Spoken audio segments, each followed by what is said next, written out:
XSFM입니다. I, D, W, K.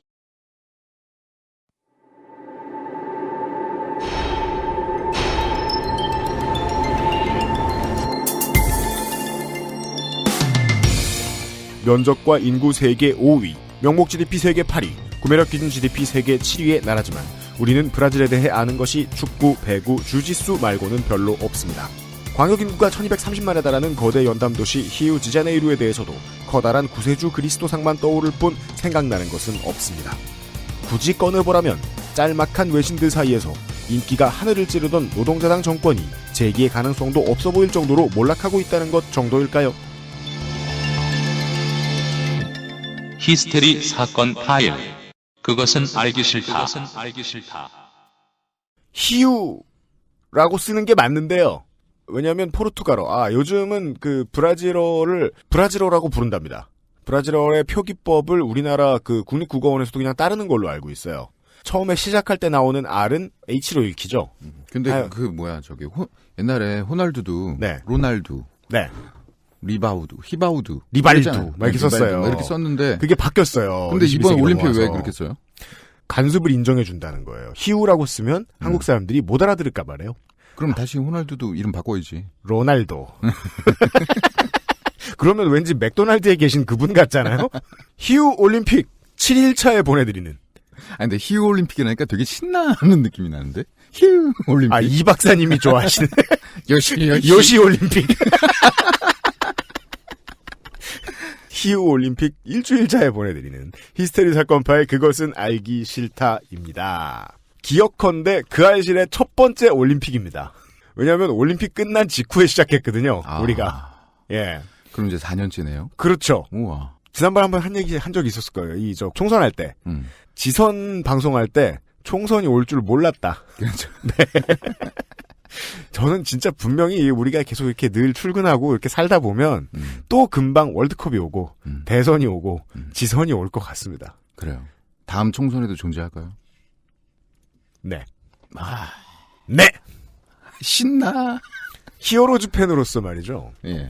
요즘 이장석 대표가 이 횡령 및 배임 혐의로 잡혀갔어요? 아니에요. 굳이 잡혀있다면 한국에 잡혀있어요. 네. 출국 금지를 당했거든요. 근데 히어로즈는 홍보팀이 머리를 똑바로 못 쓰는 팀이에요. 네, 저는 그렇게 비판합니다. 홍보 스타일이 하나도 멋있는 게 없어요. 근데 유일하게 저 말은 왜 썼을까 궁금한 한 단어가 있어요. 홍보팀이 자주 쓰는. 뭐죠? 백년대계. 뭐야?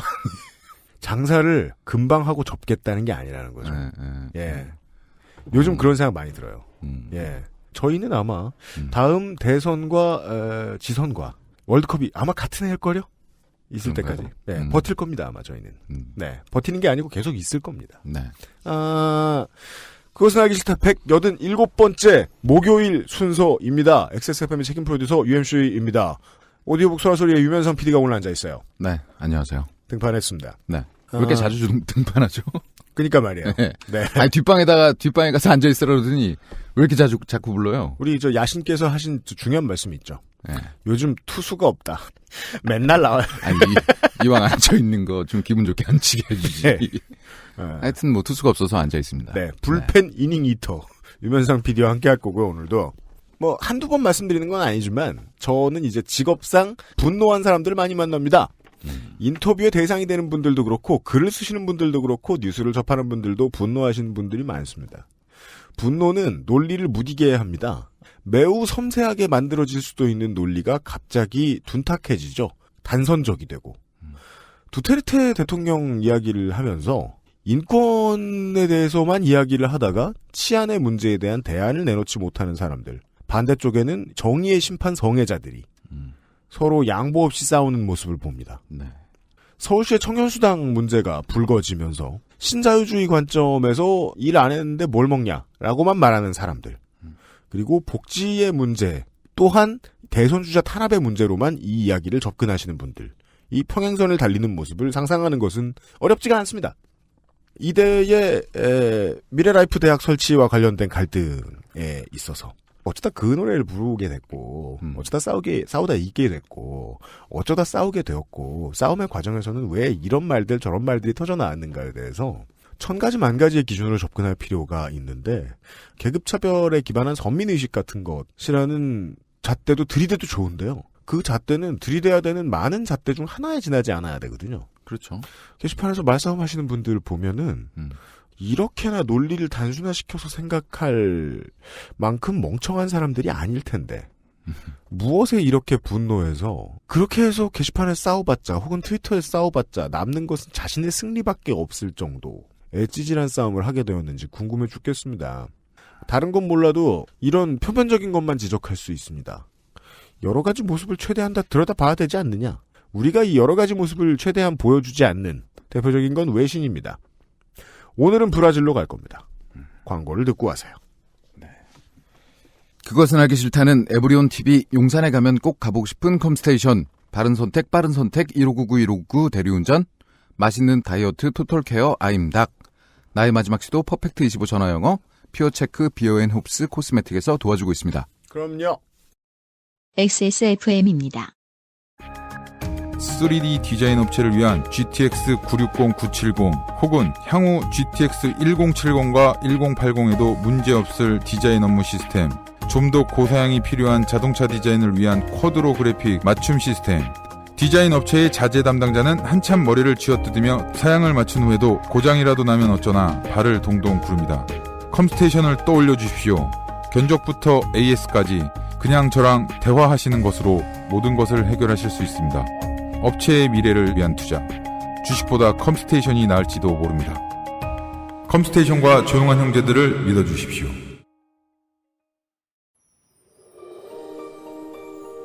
낭만의 도시 프라하에서 온 특별한 화장품 목욕용품 퓨어체크. 맥주 홉 추출물과 식물성 자연성분이 피부를 편안하고 깨끗하게, 머릿결은 윤기 있고 부드럽게. 아름다운 디자인과 기분 좋은 향기로 나만의 포근한 웰라이프를 연출해보세요. 마뉴팍투라의 수출용 제품을 합리적인 가격으로 국내에서도 만날 수 있습니다. 인터넷 검색창에 퓨어체크 또는 마뉴팍투라로 검색하세요. 우리가 브라질 구경할 일이 별로 없습니다. 없죠. 예. 근데 없는데 이미지는 꽤 큰 나라라고 볼 수 있어요. 왜냐면 큰 나라예요. 난 물론 땅도 크고 세계에서 5번째로 큰 나라고. 그러니까 우리가 그 나라에 대해서 아는 게 없는데 뭔가 알 것 같은 나라. 우리가 노 컬러를 보면 오클랜드 애틀레틱스 같은 걸 생각하지 않아요. 브라질을 생각하지. 그렇죠. 뭔가 존재가 당연한데 거기서 뭐 하는지는 우리가 줘도 모릅니다. 마치 이 파나마 지협이라고 부르는 게 맞을 거예요. 해협보다. 파나마 지협 아래의 아메리카 대륙을 이제 남아메리카라고 부르는데 세계의 면적에 이제 극지방을 합하면 그래도 10%가 넘는 수준입니다. 인구 밀도가 높지 않아서 그렇지 되게 큰 곳이잖아요.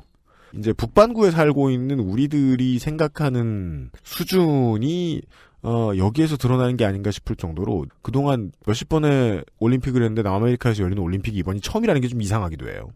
네. 그렇네요. 그리고 자꾸 그 생각이 불과 한 10년 전 때만 해도 흉한일로는 거의 안 나오고 늘 룰라의 이름을 들려줘야 하는 때에 브라질의 이야기가 나왔는데 네. 외신에서 정치 이야기를 하는데 그 정치인의 지지도가 너무 높다. 요즘 장사가 너무 잘 된다 저 나라가. 그런 건 뉴스화될 문제가 아니거든요. 그렇죠. 뭐가 얼마나 잘 됐길래 맞아요. 저렇게 뉴스로 많이 나오나 궁금했었던 적이 있었어요. 맞아요. 저도 그랬어요. 네. 저 양반 뭐야? 뭐 구세주야? 뭐 이런 생각했었죠. 네. 뉴스를 보면서. 그게 이상했어요. 몇 년 뒤에 민주당 대선 경선이 있을 때 한국민주당이요. 네. 네. 한민당이 아니에요. 우리나라 민주당에서 대선 경선할 때 김두관 의원이 당시 이제 경남지사직을 벌인 후보 캠페인으로 전면에 내세웠던 피규어가 룰라 대통령이었어요. 예. 보면서도 신기했죠. 한국에서는 지지율이 높다는 것만 알려졌어요. 남미가 보통 이제 좌파 바람이 불어서 좌파 정권이 많이 잡고 있는 데가 많다는 것 정도는 그냥 상식으로 알고 있지만 어쩌다가 그렇게 인기가 많게 되었는지 뭐 이런 건 전혀 모르겠거든요. 네. 룰라라는 브랜드가 세계에서 좀 먹히는가 보다. 정도의 생각만 하고 있다가 요즘 뉴스를 보면 아니 근데 김두관 씨가 네, 잘못 잡았어요. 이게 누군지도 모르는데 좋은 우리는 솔직히 캠페인이 아니었다고. 예, 잘못 예. 잡았다. 그렇습니다. 예. 그렇게 됐잖아요. 그러니까 내내치킨한테 지죠. 내내치킨 맞나? 그 아저씨? 올림픽이 시작되면 스포츠 스타들 조명하느라 어차피 언론이 정신이 없어지기 때문에 그 얘기가 쏙 들어갔어요, 요즘은. 그렇지만 올림픽이 개막하기 직전까지는 계속해서 치안 문제, 이 나라 돈 없다. 그리고 정권은 매우 위험하다. 현재. 심지어 지금은 대통령이 직을 내렸죠. 직에서 내려왔죠. 그렇죠. 그래서 지금 부통령 임시권한 체제로 가고 있는데 그러면서 집권당의 부패 스캔들 이야기가 나오는데 단신으로만 보고 있으면 우리가 이런 뉴스에 그 단련이 돼서 그런지 고지고대로 받아들여지지가 않는 거예요. 정말 스캔들인가? 중국에서 비리 정치가 척결한다. 네. 라는 말은 그냥 반대파 숙청에 다른 말이잖아요. 그렇죠. 그냥 그런 거 당했나? 모르겠어요. 의심이 되는군요. 네. 네. 고지고대로 안 들리는 거지. 당연합니다. 한국에서 네. 그런 걸 하루 이틀 봤어야죠. 그렇죠. 그래서 윤세민 기자를 브라질에 보내봤습니다. 네. 브라질에 보내진 않았고요. 브라질에 윤세민 기자 나와주세요. 그러니까 .br 사이트들을 돌아보게. 브라질은 지금 실제로 어떤 정국인가를 한번 알아본 다음에 뉴스를 보시는 건 어떨까? 저희들이 준비할 수 있는 올림픽 특집의 전부입니다. 윤세민 기자가 지난주에 고생을 많이 했습니다. 네, 안녕하십니까. 윤세민입니다. 네. 왠지 은근히 방송이 오랜만이네요. 그래요? 그렇죠? 네, 한 주를 건너뛰어서 그런지 아, 그렇군요. 네, 좀 느낌이 어색합니다. 맞아요. 자주 등판해도 된다는 소리예요, 이게. 그리고 오프닝에서 히우 디자네이루라고 말씀하셔가지고 네. 이 원고에 잔뜩 써있는 리우 디자네이루를 어떻게 할까요? 이제부터 리우로 가죠. 예. 우리는 국립국어원의 태도를 따르기로 합니다. 사람들이 그렇게 알고 있으니 일단 그렇게 간다. 그러니까 낙장불인 마인드예요, 은근히 이 표기 방법이. 예. 네, 오늘은 브라질 이야기입니다. 브라질은 1500년에 포르투갈에게 발견됩니다. 그렇죠. 처음부터 매우 서구적인 시각입니다. 발견되었어요. 네. 그 당시 브라질에서는 붉은 염료를 채취할 수 있는 파우브라질이라는 나무가 있었는데 네. 영문으로는 브라질 우드라고 합니다. 브라질이라는 나라 이름 자체가 여기서 유래했다고 합니다. 가장 유력한 설이라고 하죠. 마이너한 다른 설도 있다고 하는데. 네. 그러니까 원래 나무라는 게 존재했고 네. 거기서 브라질을 따온 거군요. 네. 라는 설. 네. 네. 이게 가장 유력한 설이고 그리고 이제 이 나무를 브라질에서 발견하고부터 포르투갈 근처의 서구 열강들에게 빨간색 옷이나 빨간색 컬러가 굉장히 유행했다고 합니다. 식민 사업의 중요한 타겟 중에 하나가 염료죠. 그런데 포르투갈은 여기에 만족을 못합니다. 당연하죠. 고작 페인트 구하러 대서양을 건너는 건 좀 이상하니까요. 그리고 땅이 어마어마하게 넓잖아요. 그렇죠. 그죠? 네, 그러니까 이 넓은 땅에서 염료만 채취하기엔 조금 아깝다고 생각을 한 거예요. 아깝죠. 네. 네, 그래서 근데 열대의 땅이 너무 넓은 거야. 그럼 걷다가 뭘 심냐? 뭘 심어야죠. 네, 사탕수수?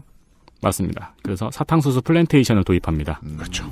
그리고 이제 대박이 터지죠. 네. 네. 우리가 이 오키나와 때 얘기했지만 사탕수수 한번 빨리기 시작하면 나라가 슬퍼진다. 그래서 이때 아프리카 흑인들이 브라질에 많이 강제 이송됩니다. 물론 당연히 노예죠. 네. 당시 브라질에 이송된 노예의 숫자는 약 490만으로 이는 미국으로 이송된 흑인 노예 숫자 40만의 한 10배에 달하는 수치라고 합니다. 그렇습니다. 말도 안 됩니다. 네. 그러니까 이 나라가 정말 이상한 게요. 노예의 역사와 규모가 압도적으로 크고 나중에 얘기 나오겠습니다만 지금 총기의 활용도가 미국보다 훨씬 높습니다. 무서운 곳이다. 네. 네. 그러다가 1807년에 나폴레옹이 포르투갈을 침공하면서 그 포르투갈의 왕실 가족이 모두 브라질로 망명을 가요. 네. 네, 이때 이제 15,000명의 수행 인력과 그리고 왕실의 현금 등 엄청난 재물을 들고 리오 데자네이루 항구로 들어옵니다. 네. 리우도 아니네. 리오네. 네, 세 가지 다 봐준대요. 네. 네. 편한 대로 쓰세요. 알겠습니다. 그래서 지금 현재 브라질은 북부에는 흑인과 혼혈 인종이 굉장히 가난하게 살고 있고 남부에는 부유한 백인들이 살고 있는데 이 인종 구성 자체가 여기서부터 유래됐다고 합니다. 예, 물론 이제 남부의 부유함은 상파울루의 커피 농장의 영향도 있다고 하는데 기본적으로 북부의 흑인과 혼혈들이 많이 살고 남부의 백인들이 많이 사는 것 자체가 이 북부의 사탕수수 농장과 그리고 남부의 왕실 가족이 망명을 왔던 것부터 유래돼서 아직까지 이어지고 있다고 합니다. 네. 그런 얘기 들은 것 같아요. 어르신들은 이제 백인 그 동네 이제 평생 산 어르신들은 다른 인종 신랑 신부 절대 못 데려오게 하는 쉰 노인네들이 있다고. 예. 그러니까 아직도요. 브라질은 워낙에 인종 구성이 복잡해서 이제는 뭐 물라토, 메스티소 이런 단어도 안 쓴대요. 예. 그냥 통칭해서 갈색 이렇게 부르기도 하고 너무 다양하니까.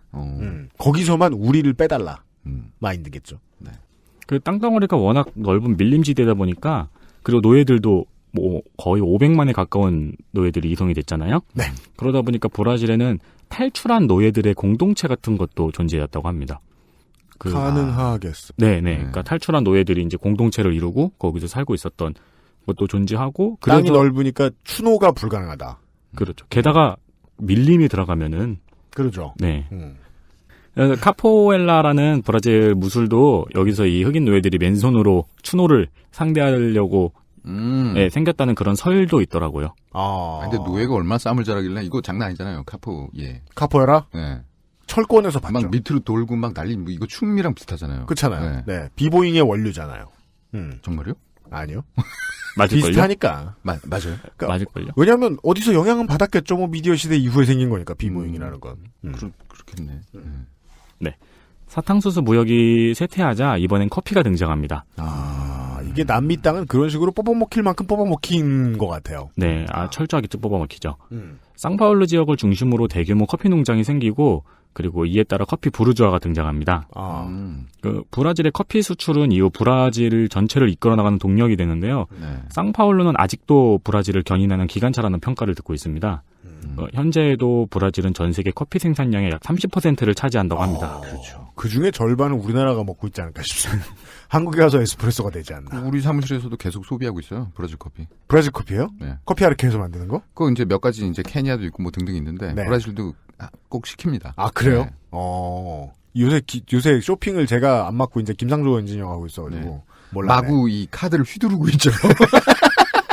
청룡도를 하나 선사해가지고. 네. 근데 어차피 입시 한 달에 얼마? 100만 원인가? 나중에 한번 봐요. 깜짝 놀랄지도 몰라. 아니, 거의 안 쓰는데. 그래? 보는구만, 봐. 가끔. 근데 커피 아르케는 싸잖아. 하여간, 네. 커피 아르케가 싸다는 것도 이게 중요한 것 같은 게, 이 브라질에서 생산하는 생산량이 워낙 많다라고 예측할 수 있겠네요. 네. 그러네요. 문제는 커피 농장이 이제 활발히 등장을 했는데, 1800년대에 영국을 시작으로서 유럽 전역에서 노예 제도를 점차 폐지하고 있다는 겁니다. 브라질도 1888년도에 노예제가 폐지됩니다. 그러니까 당연히 커피 농장에서는 노예가 부족해지죠. 네. 그게 웃기죠. 폐지했으니까 없어졌어야 되는데 부족해지네요. 네. 그리고 사탕수수 같은 경우에는 그 불 질러버린 다음에 그냥 불을 질러도 잎만 타고 줄기는 안 탄대요. 왜요? 진짜요? 네. 줄기는 좀 뭐 수분이 많나? 그래서 불 질러버린 다음에 줄기만 남으면은 낫으로 그냥 그거 베면서 앞으로 걸어가면 된대요.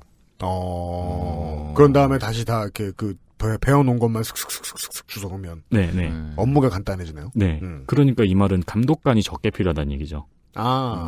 네. 근데 커피 같은 경우에는 빡세잖아요. 그쵸. 이 열매도 다 봐야 되고 빨간 것만 채취를 해야 되고 그러니까. 귤이나 감보다 더 빡세 보이던데? 얼른 보기에는. 네네. 그래서 이제 노예 숫자도 더 많이 필요해지는 거고. 감독자도 많이 필요해지고. 감독자도 많이 필요해지는 거고. 돈이 많이 드는 산업이군요. 네. 그 노예제가 폐지되다 보니까 브라질은 유럽 대륙에 이민의 문을 열어줍니다. 네, 이런 식으로 해야죠. 네, 그래서 뭐 이탈리아에서 제일 많이 유입이 됐고 그 외 유럽의 여러 나라에서 브라질로 이민을 많이 왔다고 합니다. 네. 그 이민의 문을 열어주면서 같이 시행됐던 게 바로 표백화 정책입니다. 남미를 이해하기 위해서 제일 중요한 단어인 것 같아요. 표백화 정책. 네. 예. 네. 간단하게 이야기하면은 피부색을 희석시켜서 백인들의 나라로 만들자는 정책이었습니다. 네. 무슨 단어가 참 직접적이고 좋은데. 그러니까 네. 그러니까 청소 안 된 욕조를 다루듯이 국가를 통치했어요. 이런 거 이제 우리나라 화장품에서는 화이트닝이라고 하는데. 예. 둘 다 이상하네요. 네. 집중적으로 하니까 인텐시브. 예. 인텐시브 화이트닝. 이상하다 진짜. 표백화. 이상해요 진짜. 예. 그래서 결과적으로 지금 브라질은 세계 최고의 혼혈 국가입니다. 그러니까 연락에 섞입니다. 네. 예. 이 비슷한 그 과정을 일본도 겪잖아요. 지금 그 일본이 아예 지금은 일본 국적을 가지고 있지 않은 너무 많이 나가서 그런 동포가 가장 많은 곳이 브라질이라고 하더라고요.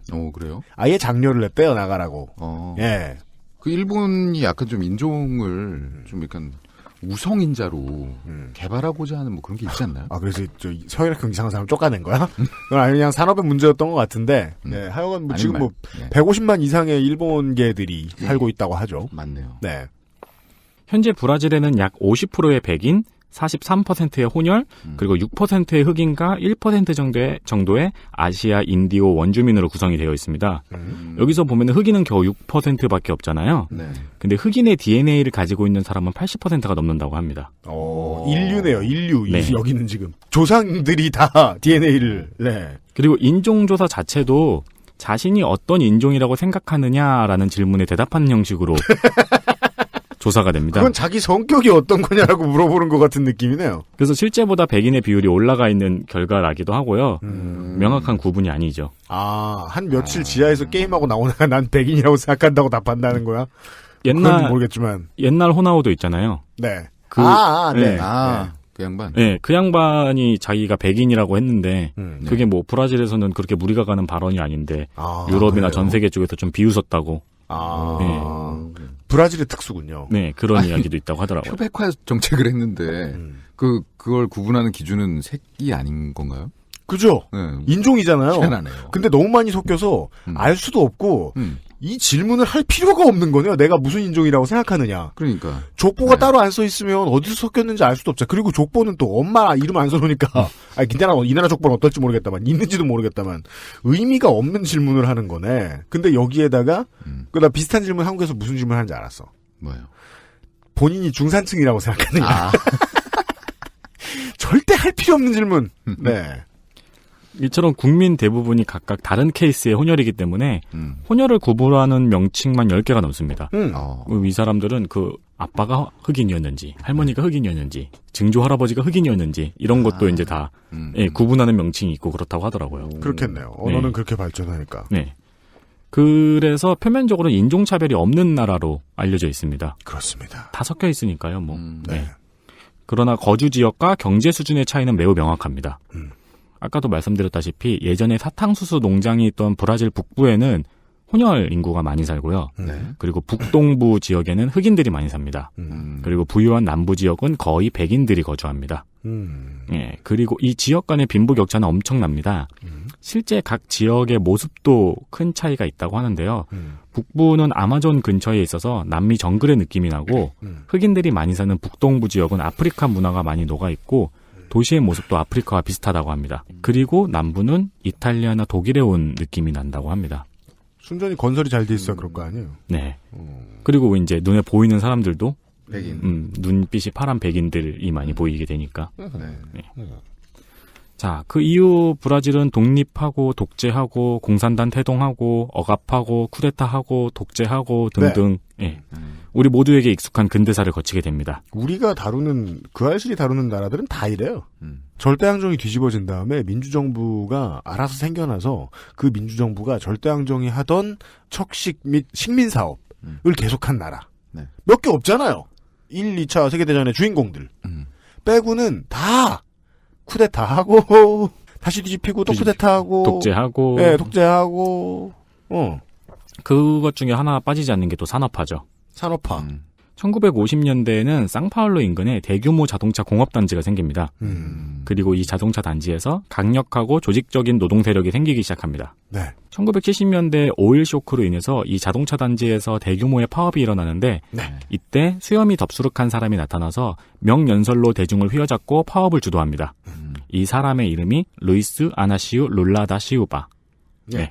오늘의 주인공인 세상에서 인기가 가장 많았던 대통령, 바로 브라질의 룰라 대통령에 대한 이야기입니다. 네. 전에 말이죠. 이 브라질 사람 성 읽는 법에 대해서 설명을 드린 적이 있었거든요. 들어도 이해를 못하겠어요. 그냥 긴 이름 중에 한 단어 뽑아가지고 불러주는 것 같긴 한데 그리고 그 표기법이 다 달라가지고 네. 이것 때문에 고생을 했던 게 옛날에 베트남이었거든요. 근데 그렇죠. 후이스잖아. 후이스 아나시우. 시우바도 이제 실바로 써 있는 데도 많고 시우바로 쓴 데도 많고. 네, 시우바로 쓴 데도 많고. 네. 그러니까 지금 그 포르투갈어나 스페인어에 대한 한국 표준어의 이해가 발전 중이라 아직 표기가 너무 다양해요. 그러니까 루이스 아나시우 룰라 다시우바로 하겠습니다. 네. 그냥 룰라로 하겠습니다. 네. 이 룰라는 가난한 북동부 출생입니다. 원래 룰라의 부모에게는 7명의 자녀가 있고 룰라는 이 중에서 막내였다고 합니다. 네. 룰라의 아버지가 근데 갑자기 일자리를 찾겠다고 브라질 남부로 떠나버립니다. 갑자기요. 네. 그럼 그전에는 일이 없었다는 얘기인가요? 뭐 이것저것 열심히 했겠죠. 그 왜 못 사는 동네의 아빠들은 멀리 가잖아요. 그렇네요. 예. 네. 돈만 붙여주다가 어느 날 연락 끊기고. 기러기 아빠 되고. 네. 네, 돈만 붙이다가 어느 날 연락이 끊기니까 결국 생계는 룰라 어머니의 몫이 되어 있는데 정말 그랬군요. 네.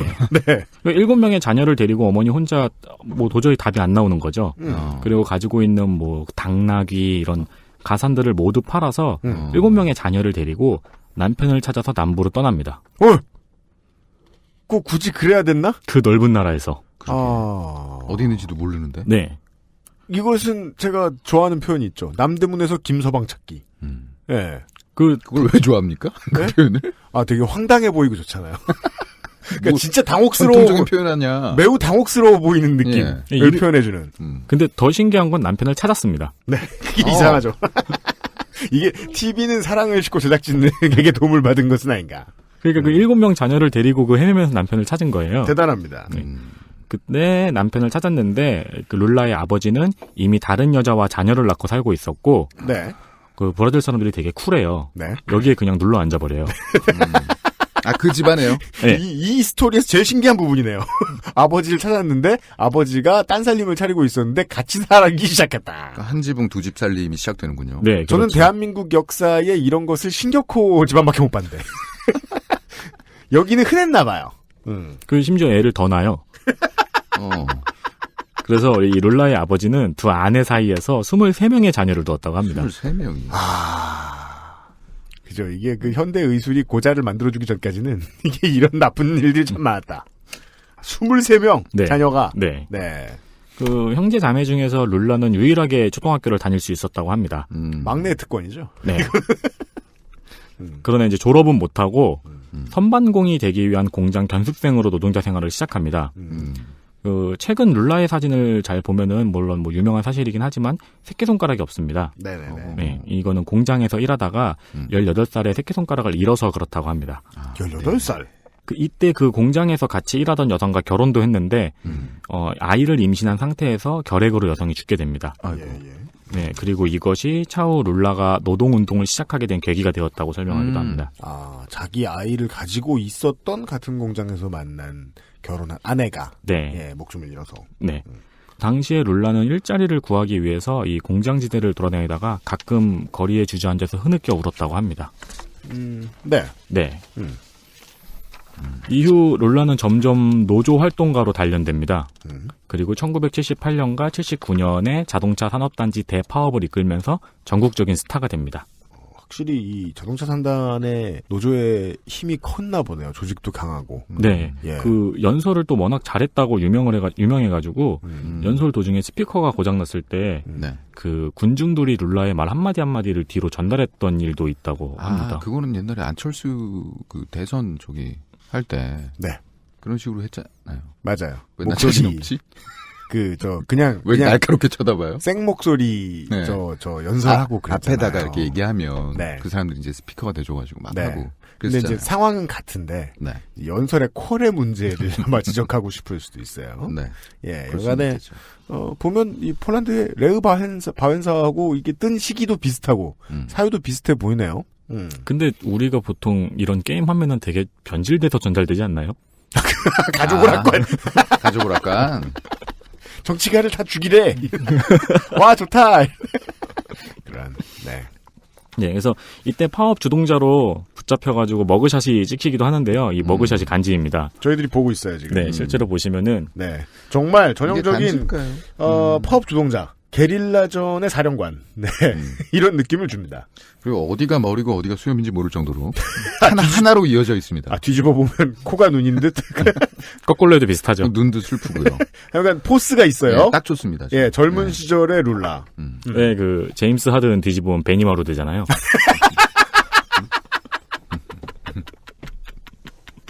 매우 그러네요. 네. 네.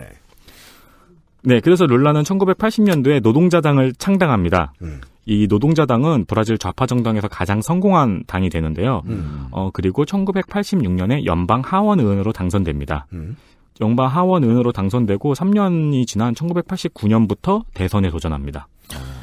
80년도에 창당했고 7년 뒤에 하원, 10년 만에 대선. 10년도 아니죠? 약간 출마 중독이 있었네요. 우리 일반적인 후보 분석. 이게 사실 멋있게 얘기해주고 싶은데 일반적으로 분석하기에는 예. 환장. 체급은 계속 높여졌어. 맞아요. 체급도 올라갔어요. 올리고. 그러니까 환장했다. 근데 이게 환장한 경우에 유일하게 봐줄 수 있는 케이스가 있어요. 다 당선되면 돼요. 그건 그렇죠. 근데 또 다 당선이 안 돼요. 그래요? 네, 1989년, 1994년, 1998년 이 세 번의 대선에서 모두 떨어지고요. 사수. 네, 그리고 2002년도 네 번의 도전 끝에 브라질의 대통령이 됩니다. 사수라니. 사수면 뭐 할만하죠. 사수면 대통령인데. 김대중 전 대통령 정도밖에 없었을 거예요. 그렇죠, 아마. 그렇죠. 예. 1989년 첫 번째 대선 도전에서는 매우 급진적이었다고 합니다. 그리고 1994년 대선에서 카르도주라는 사람이 이제 상대방이었는데 이 사람은 좌파 엘리트 출신입니다. 뭐 사적으로도 친했다고 합니다. 근데 당시 카르도주는 이 브라질의 지긋지긋한 하이퍼플레이션을 막기 위해 헤아라 도입을 공약으로 내걸었습니다. 헤아리요? 네. 현재 브라질의 화폐 단위죠. 네. 그러니까 이거는 뭐 디노미네이션의 개념인지 아예 갈아엎겠다 화폐를. 네. 그런 거였나 보네요. 네. 그 브라질에서 그 인플레이션을 억제하기 위해서 그 화폐 개혁을 몇 번 이전에도 했었는데요. 네. 이미 5번의 화폐 개혁이 실패했었습니다. 화폐 개혁이 실패하려면 어떻게 돼야 되는 거예요? 한국처럼 이게 국민들이 말 잘 듣는 나라에 사는 사람 입장에서는 이해가 안 돼요. 무슨 새로운 화폐를 받아온 다음에 태우나? 그리고 이거 실패하는 건 쓰지 않겠어! 이러거나. 그러니까 화폐만 바꾸고 아무것도 안 바뀌면은 물가 오르는 건 뭐 상관없이 계속 오르는 거죠. 쉽네요. 네. 그대로. 돈만 바뀌었어. 오가치 그대로. 그냥 인물 사진만 바꿔놓고. 돈 모양만 바뀐 거죠. 그냥 콜렉터들을 위한. 네. 네. 그 화폐 개혁을 공약으로 내걸고 또 이 상대방인 카르도주는 경제 정책으로 에너지 통신 부분의 민영화를 주장했습니다. 민영화. 네. 룰라는 카르도주의 이 정책들이 사기라고 강력하게 비판했었습니다. 그러나 대선에서는 카르도주가 당선됩니다. 그리고 결과적으로 룰라가 비판했던 헤와라 도입과 그리고 민영화 이런 것들이 브라질의 인플레이션을 효과적으로 억제하는 데 성공하고 경제 발전에도 긍정적으로 작용했습니다. 이 양반 촉도 없네. 촉이 없어. 벙찌는 그러니까 현재까지는 출마 중독에다 촉이 없잖아요. 계속 알아봅시다. 앞으로 10년간 더 낙방을 할 거고요. 네, 낙선할 거고. 벙찌는 거죠. 네. 네. 그래서 태세 전환하네요. 네. 그래서 이것은 룰라가 실용주의 노선으로 전환하게 된 계기가 됩니다. 한나라당 입당. 이런 느낌의. 네. 그래서 이제 1998년 세 번째 대선 도전에서는 그 카르도주의 업적을 인정하고 헤와라 도입과 민영화의 긍정적인 측면을 인정합니다. 그리고 네 번째 도전이었던 2002년에는 경제성장의 중요성을 강조하고 신자유주의를 일부 수용하며 카르도주의 정책을 이어나갈 것이라고 말합니다. 정치인이 됐군요. 네. 그리고 이전과는 달리 이전에는 그냥 티셔츠에 야구모자를 쓰고 대선 운동을 다녔다고 합니다. 근데 2002년에는 깔끔한 정장을 입고 정치 마케팅 전문가를 영입했다고 해요. 네. 이때 영입한 마케팅 전문가가 룰라 피스 앤 러브이라는 구호를 만들었는데 이거는 기존의 전통적인 남미 좌파의 구호가 아니고 다분히 마케팅적인 구호라는 평가가 있습니다. 이것은 마치 지난 지선에서 보았던 당신 곁에 누가 있습니까 같은. 네. 그것도 그건데 자라섬 재즈 페스티벌 캐치프라이즈 같은 느낌. 진짜 그러네요. 네. 네. 네, 그래서 이 룰라의 실용주의적인 태도 변환을 잘 보여주는 사례로도 지적이 됩니다. 선거운동 중에도 러닝메이트인 부통령을 자유당 대표이자 섬유재벌인 호세 알랑카르를 선정합니다. 재벌. 여기 중요한 건. 네. 그러니까 이제 상대방 대표이자 재벌을 부통령으로 선정을 합니다. 이건 마치 이 노무현 정몽준 연대 같은. 그 생각했는데. 네. 홍석현의 뭐. 러브샷 같은, 예. 홍석현 주민대사 같은. 예, 그런 네. 느낌. 네. 그래서 그때 룰라가 이때 세계가 변하고 브라질도 변했다. 나도 변했다. 라는 말을 했다고 하네요. 네. 이 과정에서 룰라를 오랫동안 지지했던 브라질의 급진적인 좌파들은 변절을 이야기하면서 떨어져 나가기도 합니다. 네. 이게 이제 정치 마케팅 전문가를 갖다 쓰는 이유죠. 떨어져 나가는 표와 붙을 표에 대한 계산을 해주는 사람이 옆에 있었다. 네. 그리고 2002년에 당선이 되죠. 네. 당선 후에도 전임 정권의 정책을 그대로 승계하고 상대당을 지지한 인사들을 경제 요직에 앉히고 또 기업인을 장관으로 임명하고 연금 제도를 개혁하는 등 신자유주의의 제도를 일부 도입하였습니다. 네. 열심히 했구만요. 네. 연정도 하고 뭐. 네. 그러나 이제 룰라의 업적 중에서 가장 주목받는 것은 바로 사회복지 정책이죠. 네. 네, 볼사 파밀리아라고 불리는 정책인데요. 네. 중요한 단어가 나왔습니다. 볼사 파밀리아. 네, 이 정책은 취임 첫 해부터 시행한 정책인데 학자금, 산모 영양 공급, 식량 보조, 가스비 보조 등 생활비 전반을 지원하며 그리고 이 기금의 특이한 점이 이 기금을 받기 위해서는 아이를 꼭 학교에 보내야 한다는 조항이 있었다고 합니다. 학교에 죽도록 안 보냈다는 얘기입니다. 이 나라의 부모들은 애들을. 그렇죠. 이거는 무슨 60년대 한국 수준이잖아요. 일단은 룰라 본인도 성재 중에 집 밖에 학교를 못 갔는데 그것도 다니다 말았고 전 당장 뭐 우리 아버지도 그 자식 중에 몇 명은 그냥 저 뗄나무만 베게 해왔거든요. 네. 근데 이게 안 보낸 게 아니라 못 보낸 거죠. 그래서 이 보조를 하는 거 아니에요. 그렇죠. 보조를 줄 테니 학교는 보내라. 네. 그러니까 인식의 전환을 꾀하는 거죠. 이걸 2002년부터 시작했다, 브라질은. 그 심지어는 결석률이 15% 이상이면은 지원을 중단했다고 합니다. 아파도 가야죠. 애들 되게 게으른 애들한테는 되게 천형이네요. 네. 예. 또한 아이들의 건강검진을 정기적으로 실시하기도 합니다.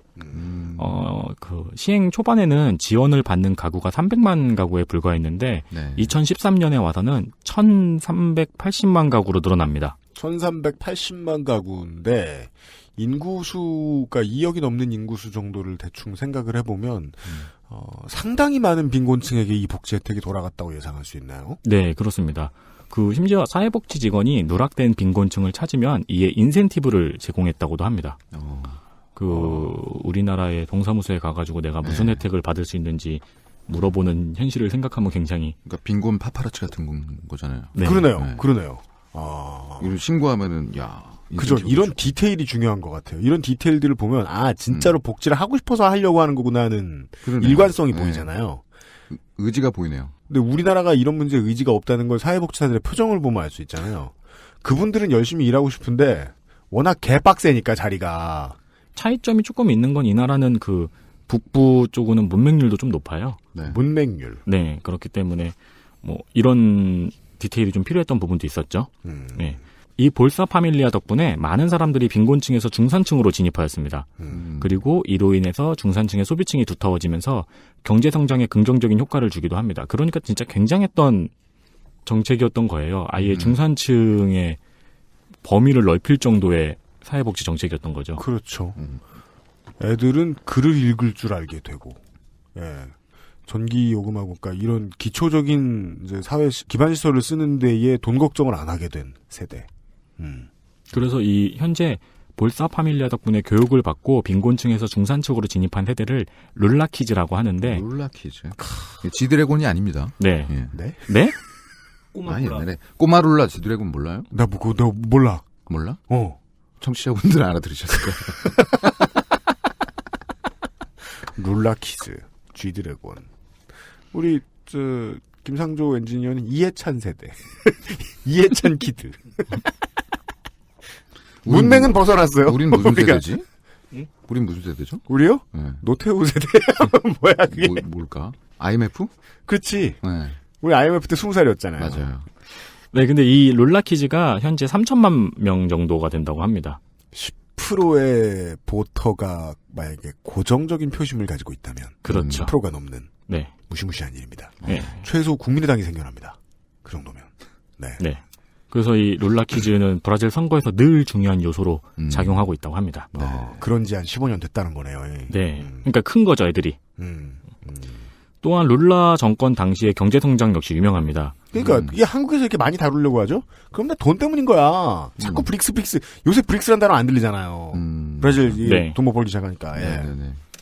일단 1인당 소득이 4배 증가하고 그리고 IMF 채무도 조기 상환하고 최저임금 50% 인상, 우와. 불평등 개수 하락, 근데 뭐 아무리 하락해도 높긴 합니다. 네. 그리고 일자리 1,400만 개 공급, 그리고 실업률은 5.3% 하락했습니다. 경제 성장률은 2.7%에서 7.5%로 뛰어올랐고 세배. 경제 규모 역시 세계 12위에서 세계 8위로 진입합니다. 물가 상승률은 12.5%에서 5.2%로 억제시키고요. 이건 심시티에서도 보기 힘든 위대한 업적입니다. 천지가 개벽한 수준이죠. 그렇습니다. 네. 예. 좋아할 만해요. 인기 있을 이건 만하네. 거의 747 이상을 이뤄낸 거예요. 그렇죠. 네. 이런 성장이 오직 룰라의 업적만은 아니라는 지적도 물론 있습니다. 왜 안 지적하겠습니까? 네. 브라질은 전 세계적인 원자재 수출국인데 네. 룰라의 집권 시기가 중국의 성장세와 함께 전 세계적으로 원자재 값이 호황이었기 때문이라는 지적도 있고 또한 룰라가 임기 시작하면서 전 정권의 정책들을 그대로 이어받아서 적용한 것들이 많거든요. 특히 경제정책 같은 경우에는. 네. 그래서 그 정책들이 룰라 집권 시기에 효과를 발휘했다는 지적도 있습니다. 청취자분들 중 절대 다수인 한국 유권자분들은 이게 무슨 의미인지 알고 있습니다. 좋은 정책을 이어나가는 거 되게 힘든 일입니다. 왜 힘드냐면 나중에 온전히 자기 게 안 되잖아요. 잘 알아요. 이거 보세요. 예. 그래서 저는 그러니까 박원순 시장의 지금까지를 가장 긍정적으로 보는 이유가 그거예요. 이 철골 구조물들 있잖아요. 네. 다 어떻게든 쓰고 있잖아요. 죽을 똥 살 똥 쓰고 있잖아. 잘 닦아서. 잘 닦아서. 네. 예. 뭐 고가도 뭐 이렇게 좀 이렇게 해가지고 예. 풀도 심고. 네. 그러니까 잘 이어받기. 음. 아주 중요한 아주 중요합니다. 예, 스킬입니다. 정치인에게. 그 룰라 정권에는 이 와중에 로또도 터집니다. 2007년에 50억에서 80억 배럴의 석유가 매장되어 있는 것으로 추정되는 유전을 발견합니다. 그렇습니다. 예. 이 50억에서 80억 배럴이라는 매장량이 현재 브라질 유전 매장량의 50% 정도라고 하네요. 남미의 12개 국가 중에 상당수는 유전을 가지고 있는데요. 그 자기 임기 중에 가지고 있는 기름의 매장량이 2배가 됐어요. 그것은 이상하죠? 랜덤 운으로 아무리 낮게 해도 이런 아이템은 터지기 어렵죠. 예. 그런 로또가 터졌죠. 그 당연히 해외 투자도 증가하겠죠. 네. 네, 그래서 이 유전을 발견한 것만으로도 경제는 또 크게 뛰어오릅니다. 그렇습니다. 이런 얘기를 들었어요. 브라질의 이제 역사에 대해서는요. 예. 제가 이제 패턴상 유승민 기자한테 한번 슬쩍 지나가면서 이런 얘기를 한 적이 있어요. 이제까지의 방송을 참고하는 건 다 좋다. 근데 역사 얘기를 너무 재밌어 하면 안 된다. 그러니까 나도 좀 약간 걱정되는 게요. 네. 우리 윤세민 기자 자꾸 환타처럼 보여. 환타님처럼. 구글 지도를 펴보시면 그러니까 적당히 하자. 네. 그래서 적당한. 네. 그러니까 남아메리카가 이게 어떻게 지금 구성이 되었고 왜 이런 언어를 쓰고 왜 이렇게 살고 있는가에 대한 아주 간단한 배경 정도만 말씀을 드렸고, 예. 그 외에는 뭐 저희들은 이게 오늘날의 브라질 정치 구도를 이야기하기 위해서는 룰라부터 시작하는 게 제일 좋으니까. 룰라가 대통령이 되기까지 그리고 네. 대통령이 된 다음에 잘된 일들과 잘 얻어걸린 일들에 대해서 이야기를 좀 해봤습니다. 네. 광고를 듣고 와서 계속 룰라의 통치 시절에 대한 이야기를 좀 할 겁니다. XSFM입니다. 닭가슴살의 비린내와 퍽퍽함이 공포스러웠다면 프리미엄 세이프 푸드 아임닭. 컴퓨터가 필요하시다고요? 그렇다면 컴스테이션입니다.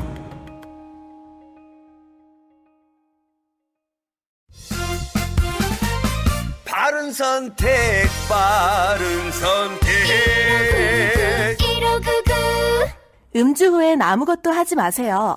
1599-1599에 전화만 주세요. 대리운전 1599-1599. 돌아왔습니다. 그 알실의 대표 아저씨 유면상 PD가 아니나 다를까 쉬는 시간에 담배 피러 문을 열었는데 자기도 모르게 룰라 노래를 부르고 있다. 저는 생각했죠. 역시 우리는 브라질에 별 관심이 없다. 관심이 없었다. 루치 오브 레게예요. 무슨 예? 좀 굽혀라. 그래서 좀 배워봤습니다. 네. 이 사람이 어떤 정치인이었고 들어와서 어떤 정치를 했고 무슨 좋은 일이 있었다 정도까지 이 룰라 다 실바 대통령에 대한 소개를 들었습니다. 그 다음 얘기는 뭐죠? 지금까지 룰라 정권의 이제 긍정적인 부분을 이야기했으면은 이번에는 룰라 정권이 해결하지 못한 부분에 대해서 말씀을 드리겠습니다. 네. 일단 가장 대표적으로 치안과 마약 문제는 결국 룰라 정권에서도 해결하지 못했습니다.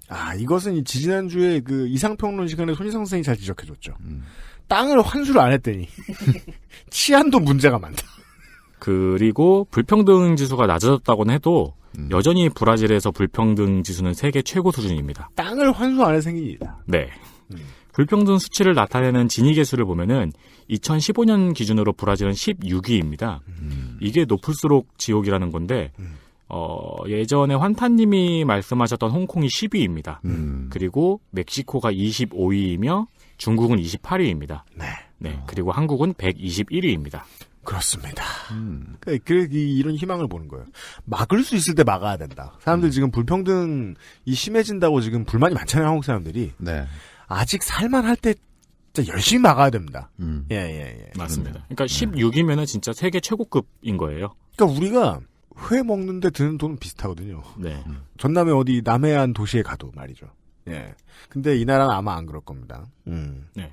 게다가 치안 문제도 심각해서 리오데자네이루의 부자들은 근처에 슬럼가 때문에 차로 출퇴근을 못하고 헬기로 출퇴근을 할 정도라고 합니다. 두 가지가 놀랍죠. 이렇게 무섭다. 그다음에 헬기가 있다.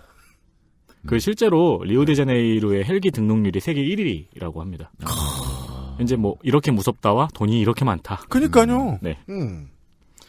이 브라질 빈민가에서는 10살짜리 꼬마들이 총을 들고 마약을 파는 것도 일상이고 그리고 여기 갱단들은 기관총은 물론 로켓포까지 가지고 있다고 합니다. 그래서 경찰 헬기를 격추시키기도 한대요. 이게 무슨 일이 참. 그러니까 아니 로켓을 가지고 있다는 건 민간에 있는 로켓 우리가 저기 어디죠?